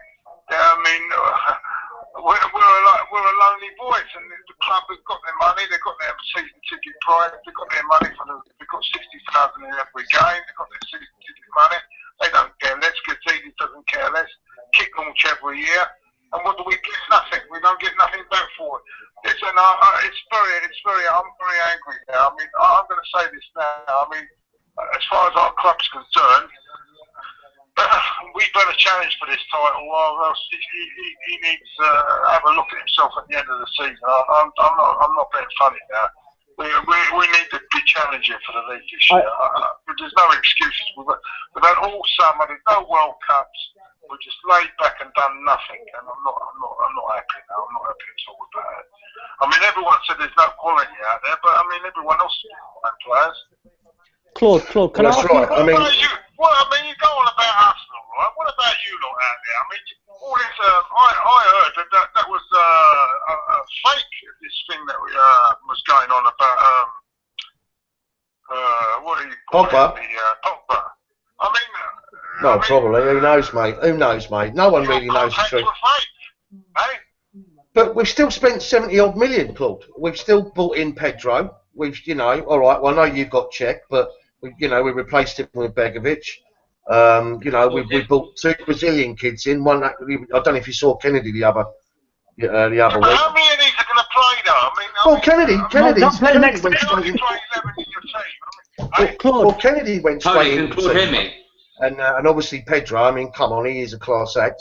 Can't say he weren't. But we have spent some money, mate. I just wondered, because Arsenal spent nothing. Obviously, there's a march going on outside the Emirates. I mean. I don't know. No, I think that's speculation. No, mate. Apparently, social media, Twitter's going crazy right now. With donors, they're all. Wenger out is trending. Yeah. Right. Apparently, it's all against the board and more so against Wenger. Because I don't know if you was aware, mate. There was a rumour flying about that they say he was in Paris today. Because obviously you were getting linked with. You was even getting linked with Zlatan, weren't you? I know you were linked with Cavani. But. We've been with every Tom, Dick and Harry, mate. But it doesn't mean we're going to buy anyone. I mean. Every Tom, Dick and Harry we've been linked with, but we haven't got no one, and that's it. Question. So one of the things I noticed, mate, right, and this was after the Community Shield, yeah, and we were walking back, obviously, to do the stuff with, with Arsenal Fans TV and all that, right, and we had gooners coming up to us, loads of them, right, going, listen, don't you worry about it now, we got money now. We've paid for this stadium. Listen, there's no excuses now. And then your board's come out and announced £200 million that you've got available to spend. And I must admit, obviously, even at the last minute today, it would have been a bit of a joke. But I was just saying, and I'm not taking the piss here. If I was an Arsenal fan, I'd be absolutely distraught with it because. Let's have it right. You pay the most to get into a football game than anyone in Europe, innit? And you've had to lap that one up for 10 years. Well, what's their excuse now? Well, yeah, I know. I am distraught. You ain't exactly in the clear yourselves. let's have it right. One minute you're going after £50 million Stones, and now you've got two players. I mean, you bought two defenders in. Well, still sign someone. £50 million. Well, I mean, the only thing I'll say about that, mate. Has Mourinho lost his Can power? Claude hear us? I think there's two clubs here that I'm are not sure. just waving the white flag to So Man I've got a City. question for Well, it's funny. We were both. Funny enough, I said that earlier on today. On obviously because we've been live since 5 o'clock, 5:30, and but that's what I said. I said, funny enough, you had looked at them two clubs in London, Arsenal and Chelsea, where just a couple of little players, like a couple of marquee signings, would have just made it. I mean, us just freshening it up, and you obviously making yourself into that title contender, and yet we both had to watch the two Manchester clubs strengthen. Having said that, Man United, I mean, they've gone desperate. They've gone £30 million on a bloke who's hardly played. I know. I'm saying it too. I mean, I think Man City. I think the only people that are laughing at after this transfer window are Man City. They've gone and done good quality. I think they've bought the right quality. They've got the hunger to win it again. They've gone clear. I don't think. We got 12 million out of that. We got 12 million out of that. But I think it's going to be a procession, one-team procession this year. Claude, Sort of like last year, then, like when we done. Claude, can Claude hear me? Tony, can Claude hear me? You done, but you were coming back a bit in the end. But I mean, but I think this season, I think that I can't see it. I think Mourinho's not getting the control that he thinks he is. Our manager doesn't want to spend any money. We won't go on about it. Brendan Rodgers. I mean, I don't think he knows what. I mean, I can't see it. I can't see anything but Man City at the moment. They've had a good window, and they're the only ones that can come out of this with smile. Man City. So I don't think they bought anything that worries me, to tell you the truth, mate. I mean, you've got to remember they bought one of our ex-players, and we got 12 million out of that. So thanks very much. I think they played well over the odds. Daniel Levy at Tottenham playing poker to the last minute over Berahino. Yeah, I know. Yeah. His fingers burned. You know what I mean? If you want the players, you put the money out, you get that money and you put it out. You've got to be aggressive in the transfer market. No, I agree, you want these players, and we haven't done that. We're not being aggressive enough. I'm really upset. But I don't know nothing about this March. I think this March is total speculation. I honestly do. I mean, if this is how bad it is here. Are you still there? Yeah, I'm still here, mate. I'm still here. I'm still listening. Can you hear me, boys? You have to nod because I can't hear you, boys. This is how bad it is at this ground today. There's not been one cameraman here. I've been here because I've been working around. My job is I've been working around here this morning. Since 9 o'clock, there's not been one cameraman here at the Emirates. But one. Every year there's a cameraman here. There's someone inside the stadium. It's a joke. West Ham have got 4 players. Everyone else in London, apart from us and Spurs, have done something today. You know what I'm saying? It's not good enough. It isn't good enough. I mean, I don't. What can I say? Tony, can Claude hear me? Now get on with it now. It's all over now. Can't hear you. Tony can't hear us, mate. Just forget about it. Get behind the team as much as we can. Do demonstrations ain't going to help with doing anything because but at the end of the May, we lives and dies by his sword, doesn't he? I mean, I'm not being funny.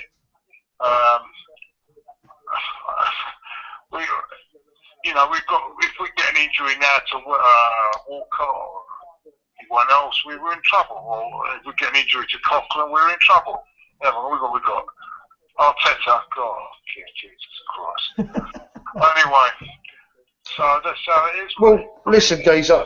Listen, mate, go and have a little drink or something, innit? And I'll speak. Drink? Yeah. Drink? I need a lot of drink to get over this, mate. Oh, damn. You don't sound very happy, buddy. Listen, I'll speak to you later, mate, and thanks for coming on, yeah? For Arsenal fans, today's just Tuesday, mate. Anyway, see you later, mate. See you later, buddy. See you later, boys. Thanks for coming on, mate. Speak to you later. Bye, mate. Bye. Bye. Oh dear. Well, meltdown going on at the Emirates, that's for sure. Davros is not happy. Davros is pissed off. Davros is annoyed with the Dalek army. I mean, wow. That he has pretty much summed it up exactly how it is in terms Yeah, of. I didn't like the way he kept on turning around and trying to blame us for his problems. You know, trying to turn it round. You know, that's proper Arsenal fan mentality. You know, he's got that from Robbie. You know, turning the situation like a politician, turning the situation around on its head. No. So you're asking me about our failings? What about Chelsea? What are you doing in the transfer window? I'll tell you what we're doing in the transfer window. We're signing more than one player, even if you haven't heard of them. Thumbs up to you. No, exactly. Yeah, that's what I said. When he went, what about you guys? You signed as nobody. Yeah, well, at least we signed someone. Oh my God, Clone Trooper Commander Doom. Mo was chatting crap about us signing Hector, but now he's distraught about them not signing anyone. Lol. Exactly. What, Mo's actually done that, has he? Yeah, Mo mentioned it about Hector. And as soon as the window is finished, everyone's now pretty much slating him because they've signed no one. Net spend. Guys, let's talk about net spend, okay? Net spend. Mr. Net Spend. Oh, here we are. That come across all right. Could you hear that all right, yeah? Yeah. Good. Oh, actually, no, I can't find it now. Has he gone and deleted it? I think he has. He's only gone and bloody deleted it. So Mo has actually put that out there, and now he's deleted it. Just gets better and better, doesn't it, guys? Oh, here we are. No, here we are. It's there. Right. It was a long time ago, 5 hours. When Sky came out and said breaking, Chelsea close to 4 million signing of Reading defender Michael Hector, he came on and said if this was arson, it would trigger the apocalypse. Michael Hector, just imagine the scenes if we announce this. Well, imagine the scenes announcing nobody. But I mean, I read up on this guy. Apparently, he's really half decent. You know, he really is half decent. And if you look at the stats on on the other lads, his stats are really, really, really good. So we can't make. I don't think we can make a judgment until we see them. I don't think we're going to see Hector actually ever play in a Chelsea shirt because from what it looks like, he's going to be loaned back to Reading. And it looks like it's going to be one of those signings from Chelsea that eventually goes on to make a profit. Exactly. Maybe has a few games in pre-season, but then goes out on loan, and then when he develops into something, try and make a profit of him. I don't personally like that, but that's the way the club's going to run. So, no, but we can't make a judgment on Delaboji until we see him in a Chelsea shirt, which will probably be quite soon. I think he will be one of those players that will fill in. Maybe Jose will use him as a player in like a League Cup game.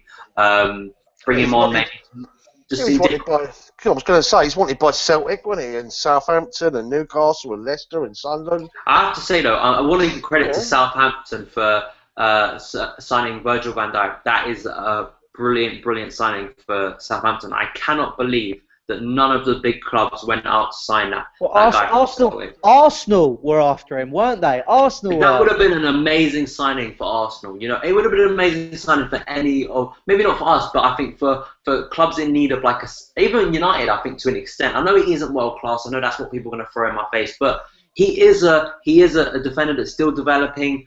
Looks for me like a player. Looks composed, technically good. You know, he would have been a brilliant signing for any of those top clubs, and for Southampton to get him, it's going to be brilliant. And I think, Southampton, they'll be able to keep him and maybe even make a profit. I know that's not what Southampton fans want to hear, but they may be able to make a decent profit on him if he improves as a player, which hopefully for Southampton's case he will do in the Southampton shirt. I think that's probably been the signing of the day, in my opinion.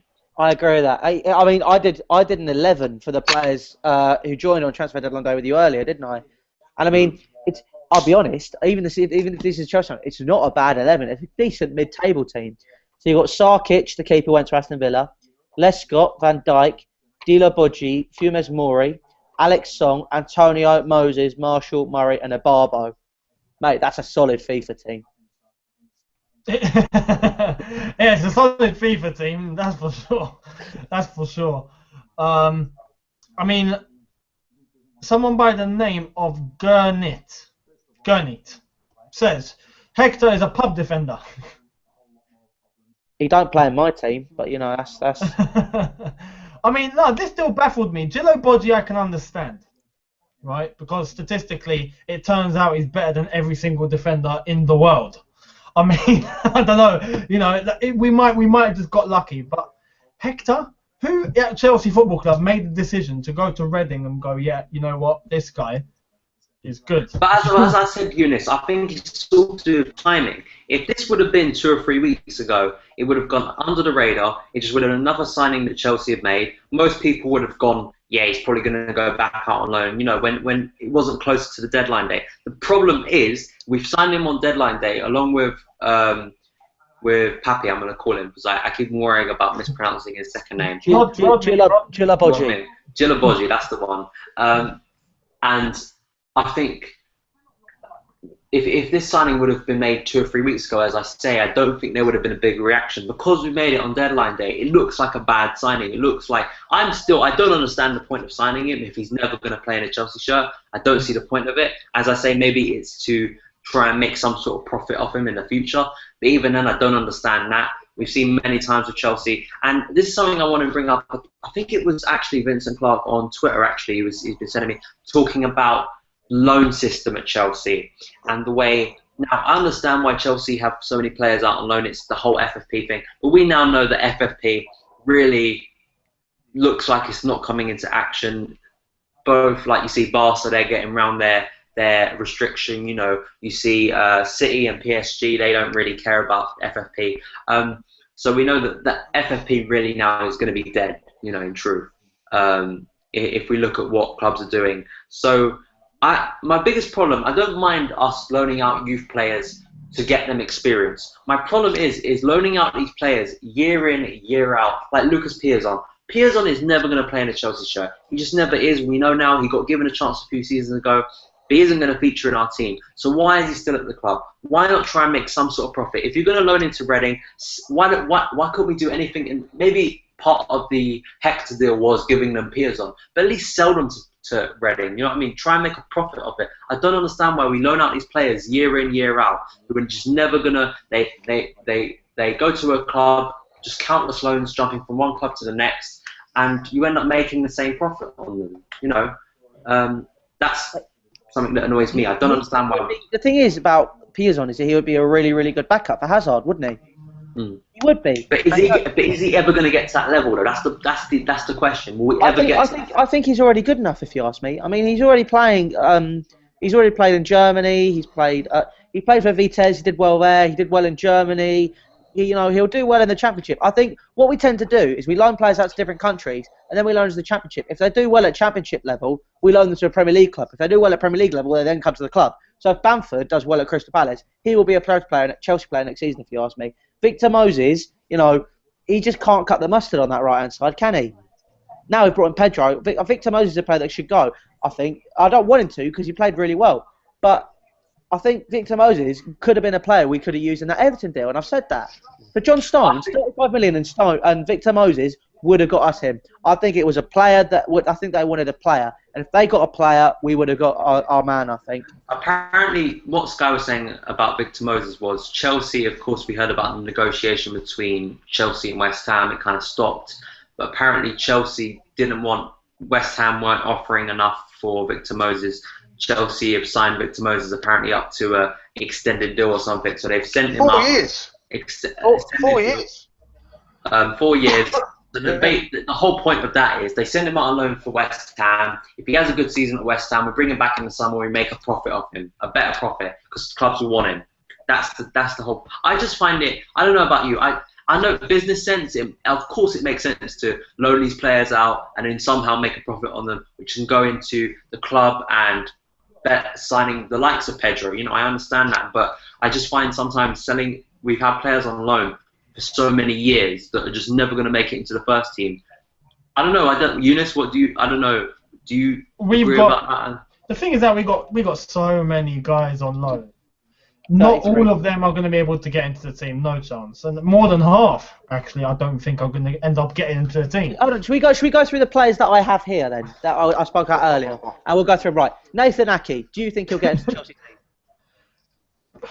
Well, He has the potential and he has, yeah. Okay, Potential. Galach the keeper, let's be honest, he's probably never going to get into 10. Nah, Nah. he'll never play. Okay, so all right. He's out. Like I said, Christensen, yes or no? No. Yes. No. Yes.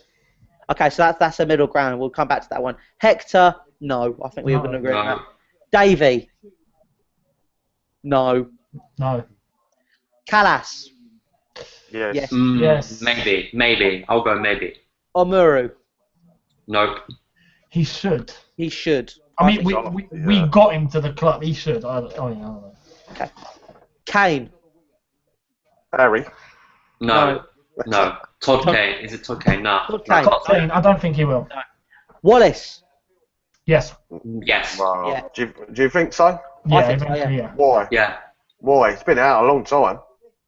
He has, but he's really young. Remember, how old is he? 19. 19, yeah. Yeah.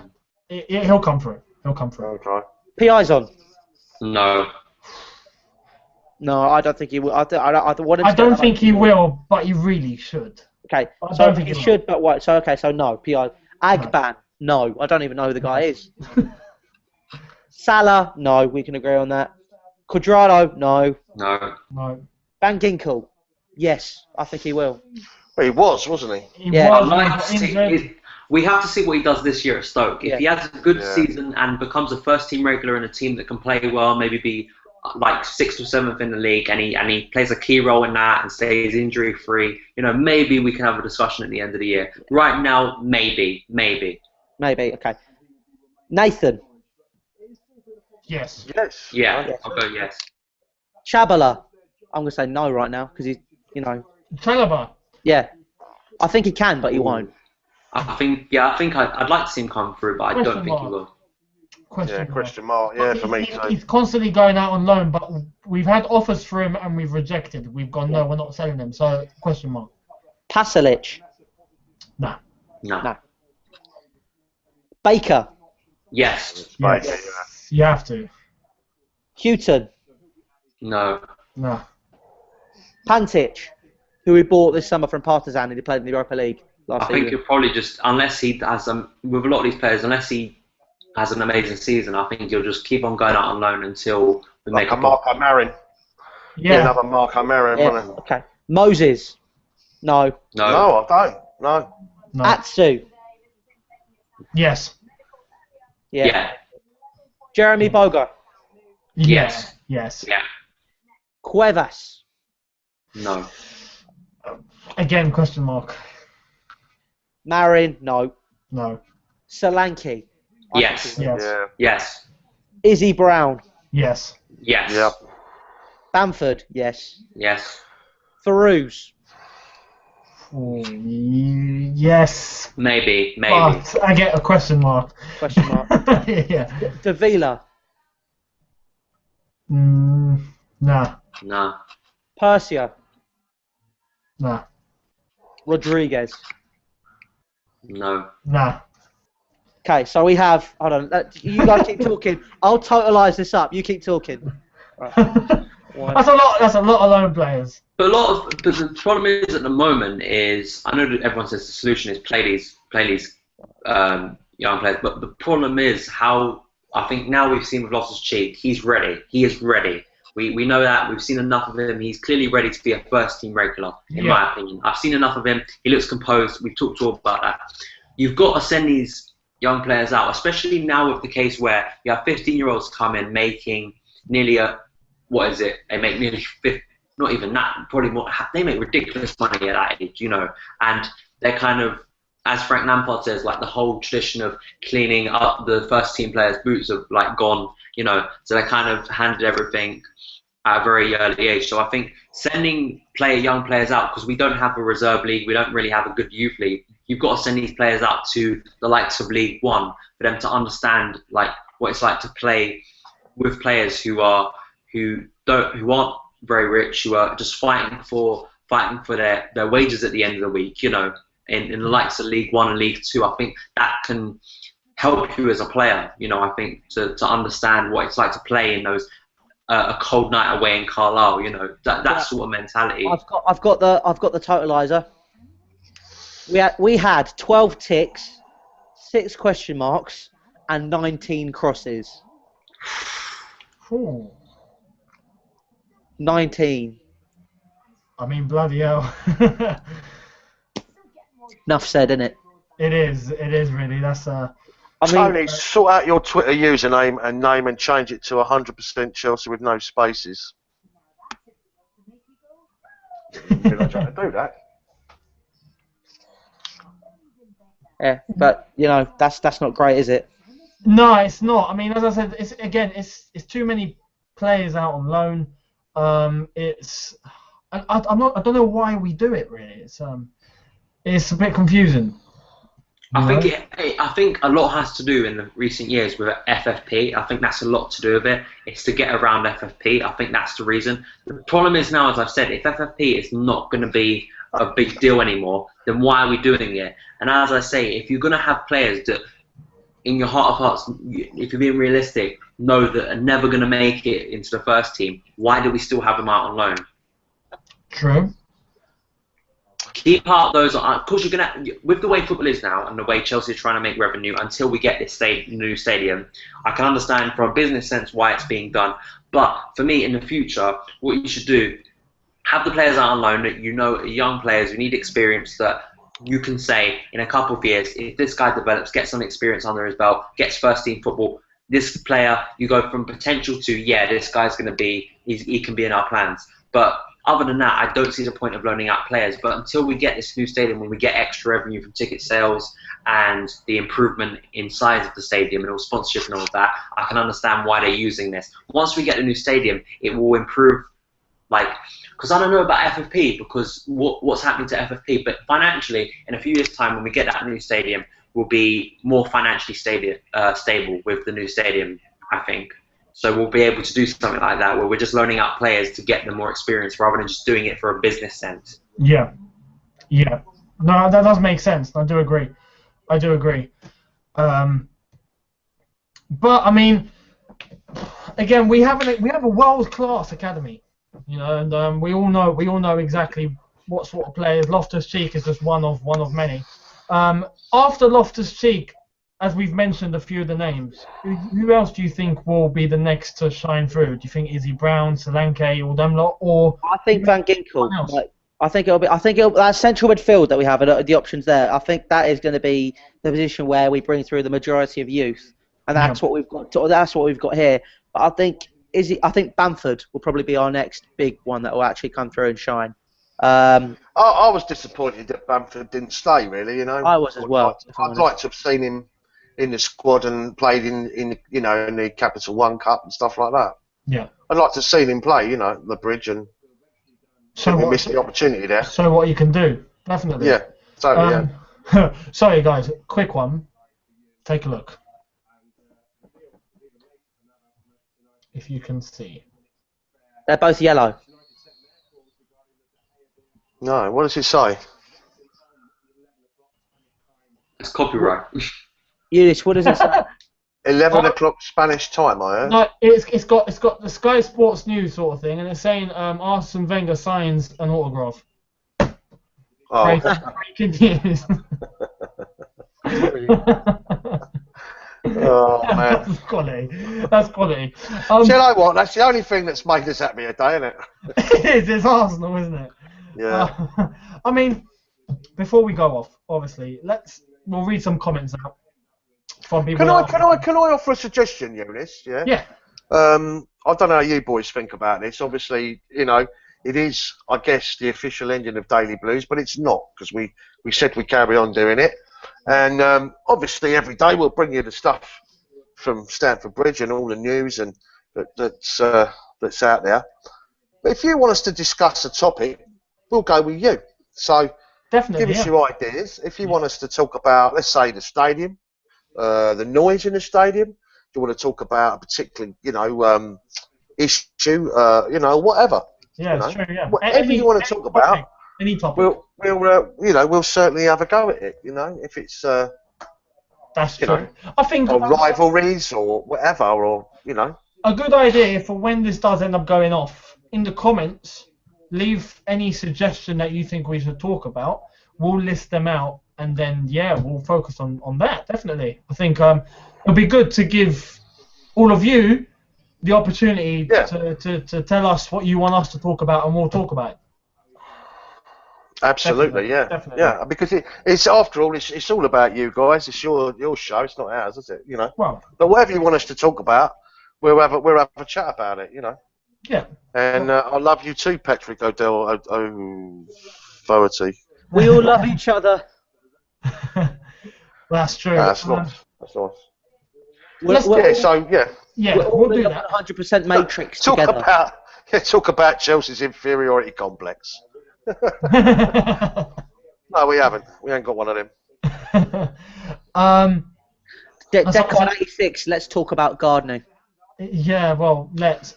I mean, talk about John Terry. You know, is it time? You know, and all that, or talk about Jose Mourinho. Someone said, Chelsea Bells says, will Jose be getting the sack this year if there's no trophies? No, he's here for the long term, and that's what they've set out to do, isn't it? It's true. I think people need to just. We're no longer in the day where Jose just survived for 3 years and goes off to the club. That's done. Those days are finished. It's long term. Please get the Jose getting sacked out of your heads. Please. It's not going to happen. Alex says I should just have a show devoted to me having a rant about Ivanovic all the time. Just the Louis rant show. Shut up! No, sorry. I was thinking, should I say Ivanovic, but he doesn't quite deserve it as of right now. No, he doesn't, in truth. I was for the lols. For the lols. Don't you think it's funny though, Eunice? We were trying to get that recorded, weren't we? we can never quite do it. Do you remember? And now, exactly. We don't even want to do it. I mean, no. To be fair, I'll tell you that it's actually ready. It's just we haven't put it out because of look at how he's playing. I mean, just, Chelsea Boy 3112 says, talk about the future of this team. How Mourinho is building every young world-class team to dominate for years to come. Well, he is, but he's buying players as well. If we talk about our youth, he's buying players. 19 of them we said aren't going to come through. 19. That's a full. That's a day out. That's a full team. That's a team you can field against Liverpool like next week. What do we mean? What do we mean though? Not coming through. Not coming through into our team. Yeah. Well, you know, it still doesn't mean they're not going to have fantastic careers, and we'll still make money. You know what I mean? I think with people criticise City a lot for this. You've got to remember, City have only. In recent times, they've only just set up their new academy. So to expect a year later for players to come through is a bit unrealistic. You set up a youth academy for a long-term future.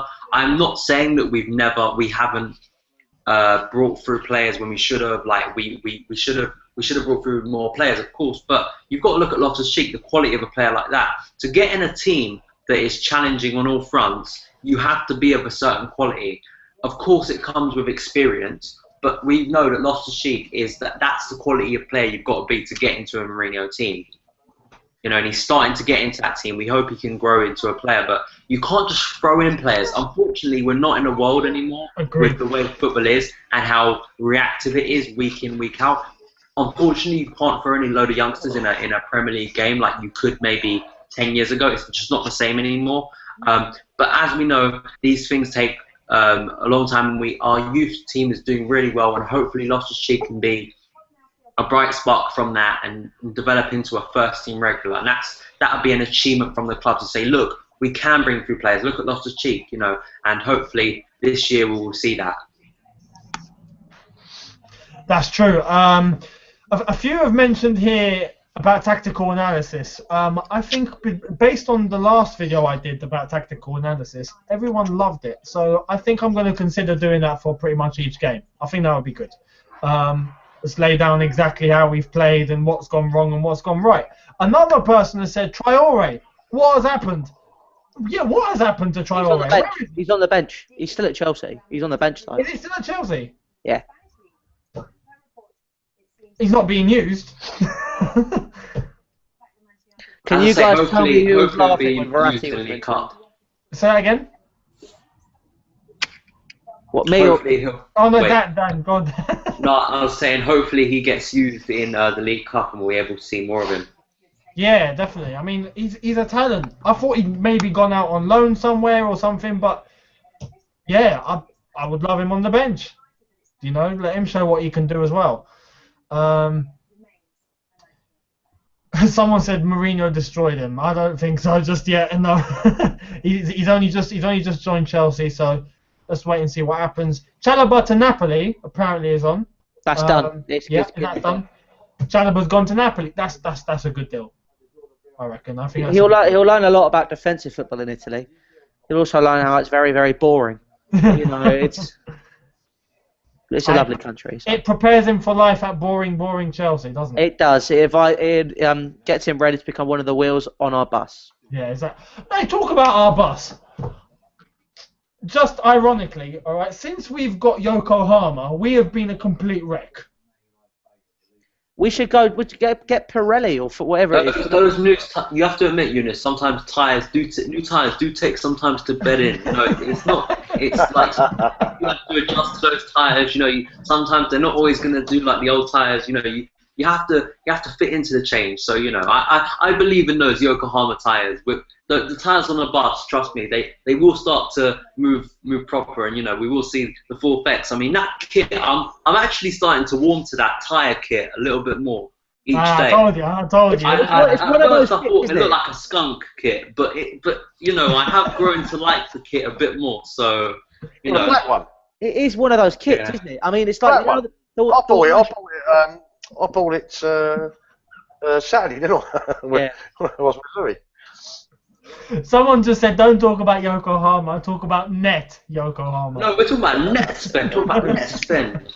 Hashtag Yokohama out is Lord Mikel. That's what he's saying. Why's the Lord being so? Why's the Lord?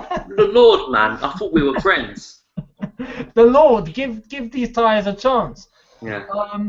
Remy, what's going on with the Loic? Sacre bleu, man. Sacre bleu. I don't know what's going on with Loic Remy, man. He keeps straying offside. He keeps straying that offside. He ain't getting back on the bus. Pas avec Loic. Non, c'est pas parler avec Loic. Would you play though? Would you go with Falcao though at Yes. Diego. I would play Falcao against Everton. Diego's too tired. I don't know how it works. How you have you're too tired after pre-season to play well. My brain hurts. Tom, Do You Kalu has just said, we don't care about Yokohama. Yokohama don't care about us. All we care about is Samsung. It's Samsung FC. We don't care about Yokohama. Does it work? We don't care about Yokohama. They don't care about us. All we care about is the Swansea game, like walking in the stadium and just Yokohama literally everywhere. You got Yokohama, a bit of a tyre in front of on the the tunnel. You've got it just plastered all around the stadium. No, do you remember? Right? I don't know. Tony might have seen it. When you guys were a bit younger, did you see Cars? Yeah. Right. You know the Wheelwell Hotel. Oh, I've got kids. Yeah, I know you do. You might not watch it. Shut up, Tony. Right. Ooh. Right, you know the Wheelwell Hotel with the wheel, yeah? That's what Stamford Bridge's new stadium is going to look like. We're going to have a massive tyre as our front entrance. We're going to go in. Just walk through the tyre. Yeah. The entrance. No, but I loved how against West Brom we're wearing the tyre kit and we parked the bus after going down to 10 men. I just love that. Yeah. I mean, so someone. I want us to wear that when we go to Arsenal, just to annoy them. Just wear that. Park the bus for 90 minutes. Just wearing the tyre kit. Oh my god, there was just something that went wrong. Oh my god, that's hilarious.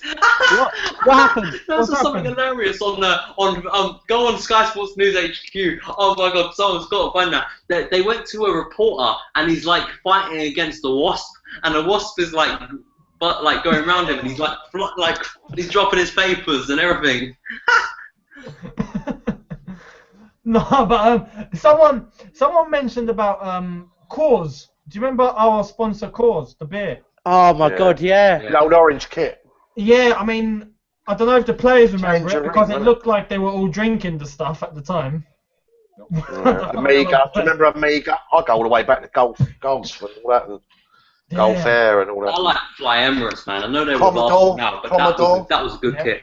Autoglass. Autoglass, Jesus. Autoglass Commodore. was the Autoglass Chelsea. replace. Autoglass replace. Sorry, had to be done. Fly Emirates. Fly Emirates was the beginning of the new Chelsea. Good times. I went into the Matrix to see when we didn't have any sponsors, and it wasn't squad numbers; it was just the 11 numbers. I've got the video now of that presenter that just was like, I'm putting it up on Twitter. That was hilarious. Oh yeah, definitely put that up. I can't believe what just happened. Definitely put that up. It's more Sky Sports banter. We've had Ari and the 4x4. We've had what was it, a dildo at one point? You know, sorry about any kids watching. If you don't know what that is, do not Google search it. I mean, Sky Sports has some pretty lucky transfer deadline day moments. So yeah, definitely. Someone, Tejas says, talk about Oscar. What's going on with him? He doesn't want to see him benched. I don't know. He's injured. I don't think he will be. I think he'll be available now. I think he'll be playing against Everton, to be fair, yeah. Yeah, Definitely. I mean, and he was very unlucky, wasn't he? He got hooked off, didn't he, because of the sending off against Swansea, wasn't it? So, and he was playing all right, really well, wasn't he? So, yeah. You know, no, absolutely. Of course, we're going to be a much better side once he's in that side. So that's what I'm saying. You know, we've got nothing to worry about. We just now got a knuckle down now. Window shut. Yeah. You know, it's game over until, you know, it reopens, of course. But up until that time, it's just get our heads down now and do what we do best. That's true. Get back to what we do best, you know. That is true. I think all the rumours are done now. Time to focus on what we have. Time to give the support to the players that we have. And at the end of the day, as much as we want to, it's not Pogba wearing a Chelsea shirt. It's not Verratti wearing a Chelsea shirt. It's not anyone. It's not Stones wearing a Chelsea top. It's the likes of Oscar and Costa and the lot. So we got to support them. That's it. Pedro. And Pedro. And Pedro, you know. Yeah. And the young boys, Loftus-Cheek, you know, Kennedy will be given a chance, hopefully against Everton. Time to back those lot, and let's take our team all the way. Absolutely. That's it. But it's been 2 hours, as Louis has just notified me. It's been a good deadline day. Well, we've seen better deadline days, but it's been an interesting one at least. But that's the end of Daily Blues. Tonight as well, isn't it? Transfers and the end for tonight, definitely. Hold on. I've got a sad song. I've got a song we can use. Oh, here we are. Not the Matrix. It's not quite sad. What are you going to play? Whitney Houston? No. You ready? Well, go on.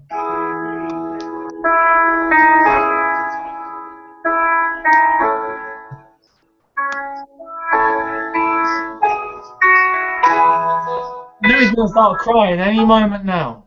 It's emotional. I mean... Did I disappoint you or let you down? Should I be feeling guilty? What is going on? And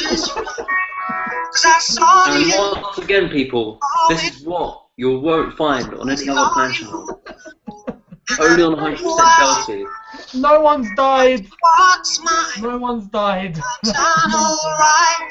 Get that tune off. Oh, Cut it. Right. Cut it. Cut the noise. Cut the tune. Right, listen. It's emotional. No, listen. What we want is we want to go out to something fast, you know, real beaty, yeah? Because we're going to go out with positive. Positive. Let's go. We're coming back. Transfer windows. Come on. Hold on, mate. A little bit of drum and bass or a bit of house. I've got it. Tony knows about the drum and bass and the house. Leave me out, mate. Do you know what I mean? Original, innit? Like beef for Summer of Love, Summer of Love.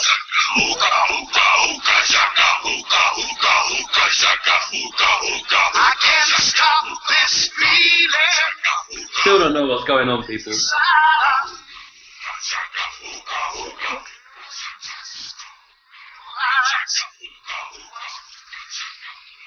No, one step beyond. One step beyond. One step beyond.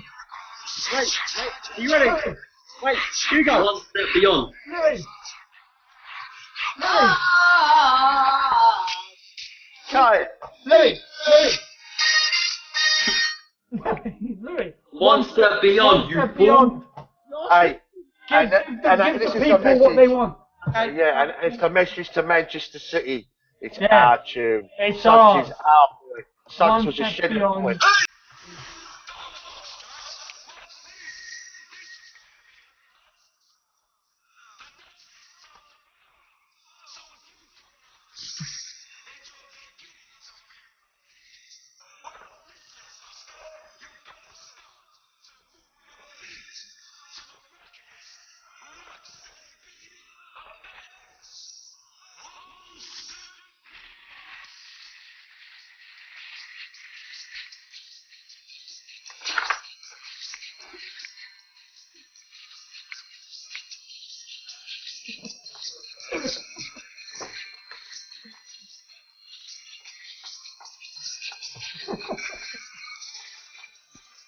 There we are. It's our tune. It's ours. City. Don't ever play it ever again. It's ours. It belongs Ours, City. Ours. Stop being plastic. There we Ours. are. Suggs is a Chelsea boy. That's the end. Daily Blues. More discussions. We're going to have to change. Are we going to change the title? Keep it as Daily Blues, or are we going to call it like the big?